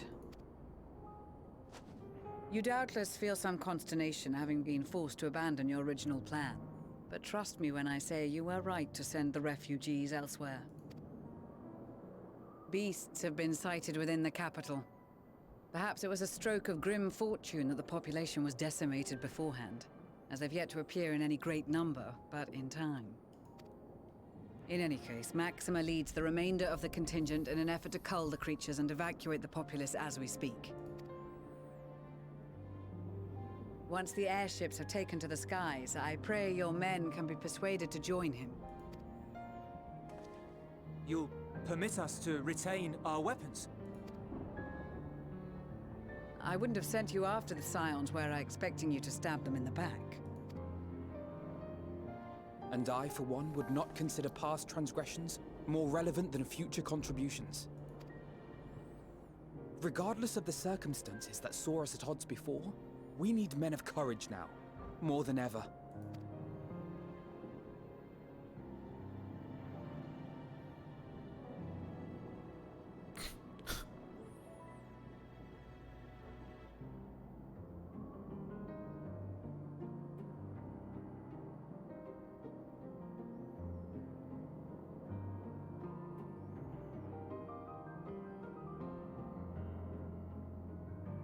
We swore to defend Garlemald, and so we shall.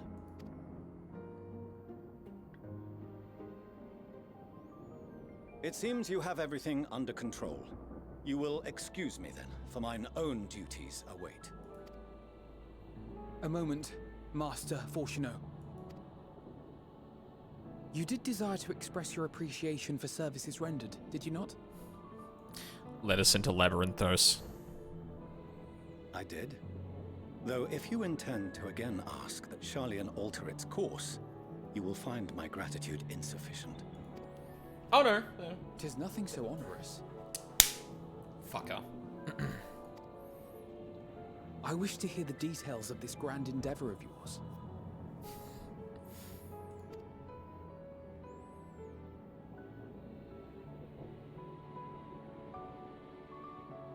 Do you swear to listen and to learn, and not to embark upon some scheme to impede us? I swear.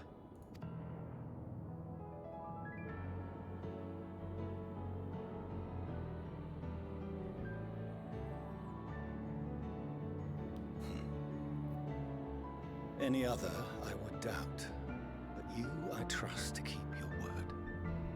For not once have you broken it. Very well. I will request that the Forum make you privy to our plans. You may await our summons at the Baldessian Annex, assuming the decision is in your favor. Does that suffice? It does. You have my thanks. Excellent. You can regale us with tales of your most recent sojourn to the First while we wait. Yeah, the first.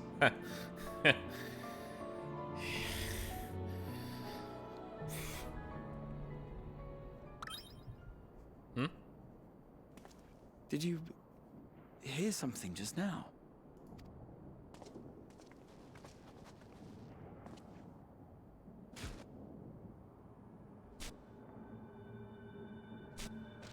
What?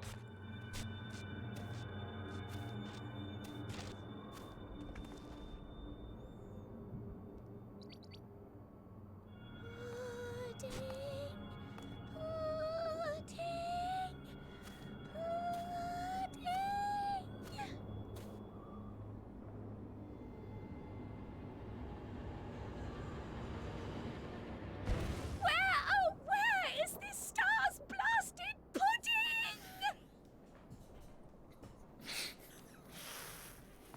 God damn it. Oh, that baited me really. Whoa. What's going on? Dawn may banish even the darkest night. And to this bitter clime bring warmth and comfort.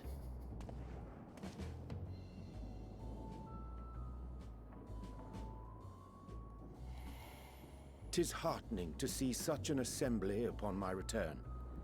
I thought often of you whilst I looked down upon our star's brilliance from the moon above. This motherfucker really brought a contingent of Lupperets to fucking precede his return.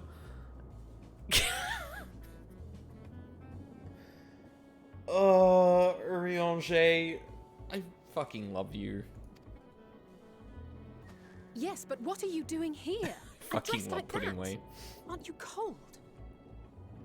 Yeah, what the fuck, Urianger? Everyone else had gear changes specifically to make sure. Gotcha. I fear for my health should I proceed to expound upon our purpose ere I procure more suitable garments. Fucking dipshit.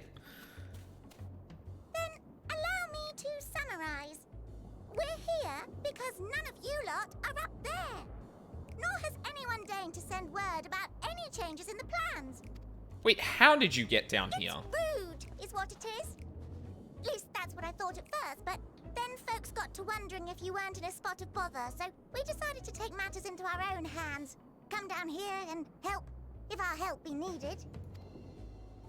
So she says, but it's also something of a convenient excuse to visit Aetheris. Urianger made it sound absolutely marvelous. More so before the impending doom, but still. And it's not like there will ever be a better time. What with the aforementioned doom? Marvelous, they say, yet not an ounce of pudding to be found. I must suffer Urianger's inferior works no more. Hey! Maybe consider the plight of present company before you go blathering on about pudding and doom? Ahem. As I was saying, should you require any assistance with whatever, we are at your disposal. We were born from Hydaelyn's love for the lives of this star, so naturally we would much prefer to see them continue. Twiddling our thumbs up on the moon is hardly conducive to that, though, is it?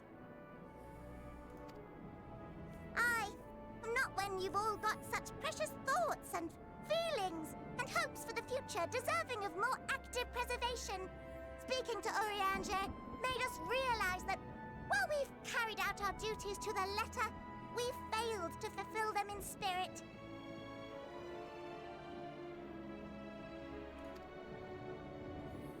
swear it was just a hop, skip, and a jump towards resolving to do better. So please, show us how. Help us help you. Help me help you.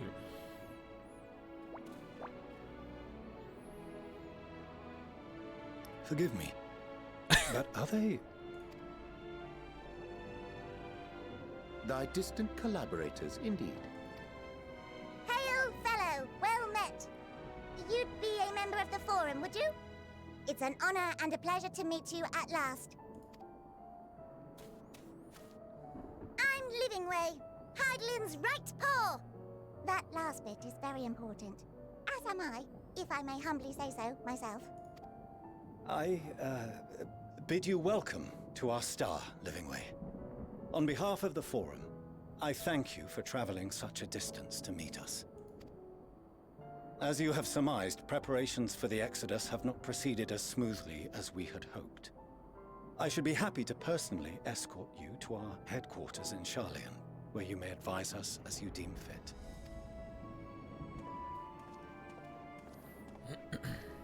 'Twas with reluctance that I set aside the great work of readying the moon for habitation. Be assured that I did so only after the Loperids made plain their earnest desire to come hither, and I myself felt a growing certainty that their contributions here would prove invaluable. 'Tis trite, perhaps, but I followed my heart.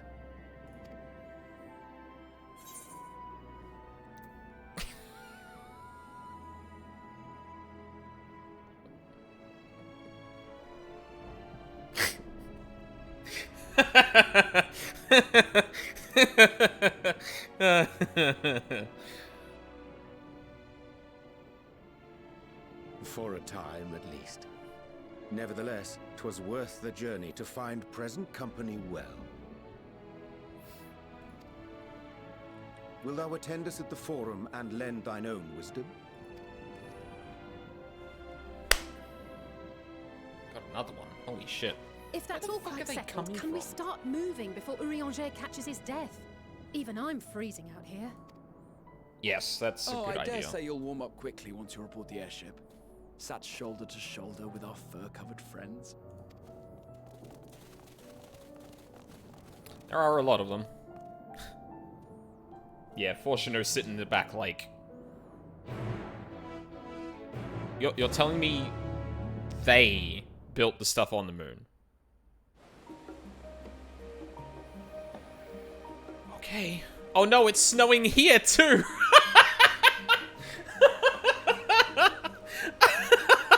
Oh, that's great. Holy shit. I dare say Master Fortuno was as nonplussed as we to learn the identity of Heideland's lunar custodians. As we will soon discover, they have much and more to offer the Forum. Might I suggest we return to the Annex forthwith? We may yet have time to discuss thy recent adventures ere we are summoned to the rostra. Alright, I think we'll see out this quest, I think. Or the next, like, little cutscene, and then I'll probably take a break. Like, it will have been 4 hours soon, and I think I'd prefer to take the time off now and then just do a huge session tonight with a little bit of a gap in between. Or less say, like, take the stream down and more just a, yeah, a scant break here and there.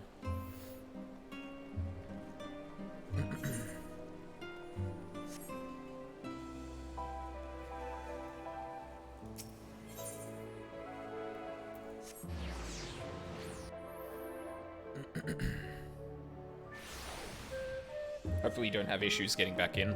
I mean, I'm still world traversing. Like, it should be fine, I feel.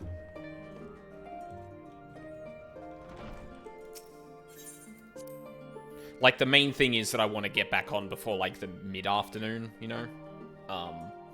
Hopefully, like, the hour and a half would, help me avoid that here. Go in an in-room and put something heavy on your arrow keys? Nah. Nah, it's fine. If I get caught in a longer queue... Like, during the break, I'll probably try and log back in, because I want to, like, rearrange my inventory, too, so... Not that I'm complaining, Urianger, but I wasn't expecting to see you quite so soon. Nor I thee. In extolling the virtues of Aetheris, I did inadvertently awaken in the Loporrit's a desire to avert our beloved star's demise. Crowd tells us you have obtained new knowledge that may aid us in our ongoing efforts. I've news to share regarding our study of the Ethereal Sea, but your findings are certain to be of far greater interest, and so I would rather hear them first. To what revelations did Heidelin's Elpis flower lead?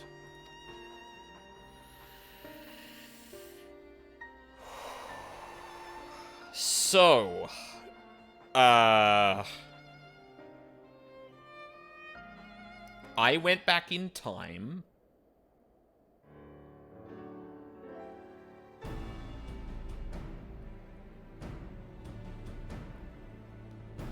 Then this Dynamis is what drives the final days. If it and Akashar are one and the same, this all but proves Nidhana's theory.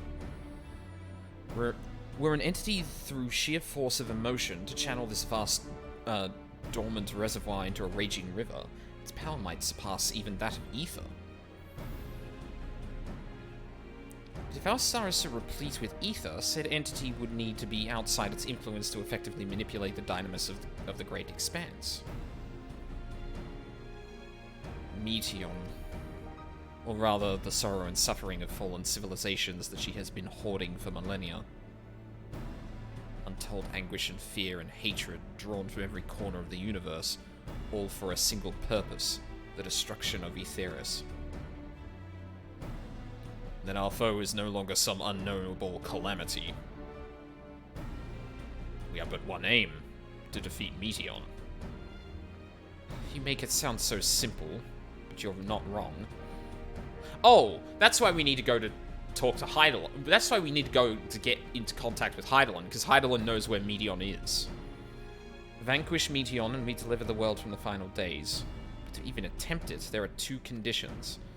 First, we must determine her location. Before Meteon escaped, an enchantment was placed upon her by Vanar, the woman who would become Heidelin. The implications of temporal magics are not entirely understood, and so we cannot assume that our Heidelin and the Vanar you met in Elpis are one and the same. True. Nevertheless, due to her intrinsic qualities as an all-powerful being, I'd wager that Heidelin possesses the knowledge we seek. Whether she would share that knowledge with us, however, remains to be seen. After all, she intends for us to flee Aetheris, not to stay. Also, hang on, now that I think about it, isn't leaving Aetheris a fucking terrible idea? Like, aren't we more exposed to Meteon's influence off the star?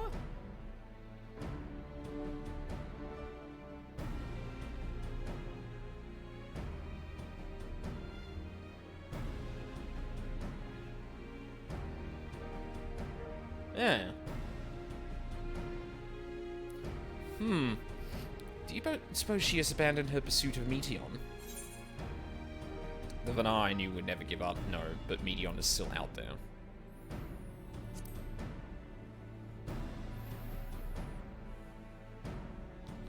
That's my impression too. Otherwise, she wouldn't have used me as a conduit for her will, or provided clues such as the Elpis flower.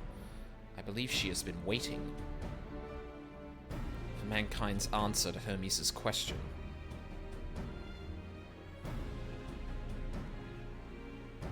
So, what's the second condition? We must find a means to reach Meteon. Naturally, our chosen method will depend entirely upon wheresoever she has made her nest.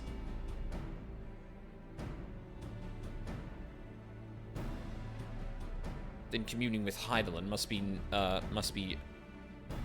by necessity come first. Did you and Master Matoya have any luck with your investigation into the Ethereal Sea? Sadly not. Though we enlisted the help of Arenvold and other Echo-based allies, we couldn't detect so much as a whisper from Heidelin, even from within the anti-tower. Oh shit, okay. Well, that's... Master Matoya is of the opinion that in the years since abandoning it, the Forum has found some other method of receiving instructions from Heidelin. If so, it would most likely be some form of apparatus for observing the ethereal sea built closer to home. So that must be in Labyrinthos. Sorry to interrupt. We've just received word from the forum. Your presence is required in Rostra, where they intend to discuss the Great Exodus. Then Father was able to persuade them. They're finally taking us seriously. Let's hear what they have to say. Is that true? I don't think that's necessarily... My cat is in heat and so loud right now. Wait, has your cat not been, like, neutered? I feel like that's a health thing, newest girl. You should probably look into that.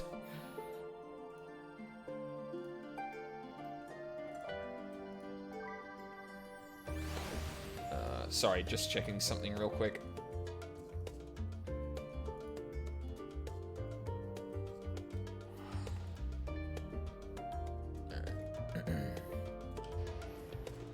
Not yet, it's very expensive here. Ah, yeah, fair enough. Yeah, I think that's where I might leave it for now. Closed doors. Doors closed, thank you. Good background. Yeah, so I'm gonna go and have myself some lunch and a walk, and when we come back, I will be playing far more of this. God, Okay, I actually have a really... Like, obviously knowing me, this is probably going to take longer, but from this point on, how much does everyone reckon there is of the game? Is there like 10, 12 hours, or what level are you? I'm still in the level 88 quests, so... I think this was a... Hang on.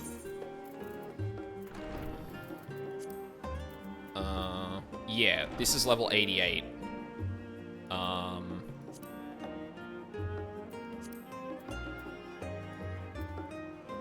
And I just entered level 88.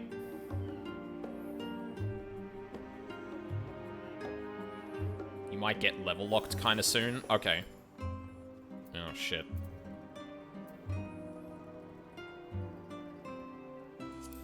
Well, if I get into Labyrinthos, I should be able to do fates there. So there's that at least, but. If you run level roulette, it should be fine. Yeah, I suppose so. But yeah, like, so 5 to 6-ish depending on level gates. Okay. Shit, I might finish this today then. Alright. Guess I gotta prepare for that then. Yeah, so, I will... Yeah, get some stuff to eat, go have a walk and that, and I'll be back in about an hour and a half. Actually, I should order this now so it comes, like, soon.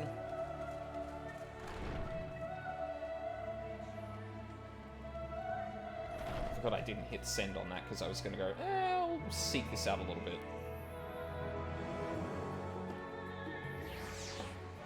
Usually it jumps down anyway.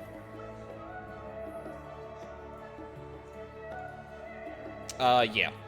That's the plan, at least. Your MOG mailbox looks full. I think that's what flashing red means. No. I think, because I'm wandering, it's telling me that I have, mail, I think. I might try and log in to Tonberry and see if it is actually full. I don't think it should be, but...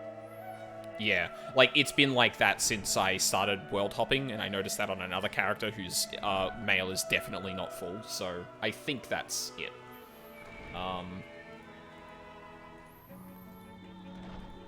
I've never seen that before. Yeah, neither had I. I was worried something broke, but when I moused over it, it was like, oh, okay, it's fine. Or it should be fine, at least. For now, we're gonna go and raid Charles. He's playing, oh god. My connection's kind of dying. Well, this is a good time to sign off then, it looks like. Maybe I need to give my internet a reset.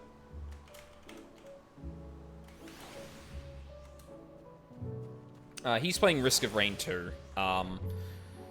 So we'll go and say hi to him. So yeah, I will be back with more in about an hour and a half once I've had a break. And I'm probably going to go for as long as I can, honestly. I might take some pretty frequent breaks, like 5 minutes or something like that. Maybe even a little bit longer than that, just to walk around and that. But yeah, it's full steam ahead. I want to get this done, and it seems like we're pretty close to the end.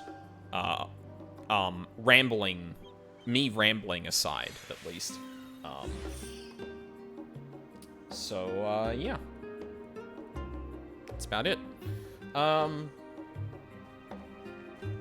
If I do manage to finish this tonight, I probably won't be streaming tomorrow. I'll probably just give myself a little break and, like, you know, grind some, like, dungeons or something like that. Maybe I'll even stream a little bit of that. I don't know. Depends on how I feel. But, if we get this done today, I'm probably not going to stream tomorrow and just, like, take some time to recover. I'm sure I will be emotionally distraught. But, yeah. Cool. Alright, so thank you very much for watching live or on the VODs. I really appreciate it. I hope you'll have a lovely day, and hope to see you all in a few hours. Or in an hour or two.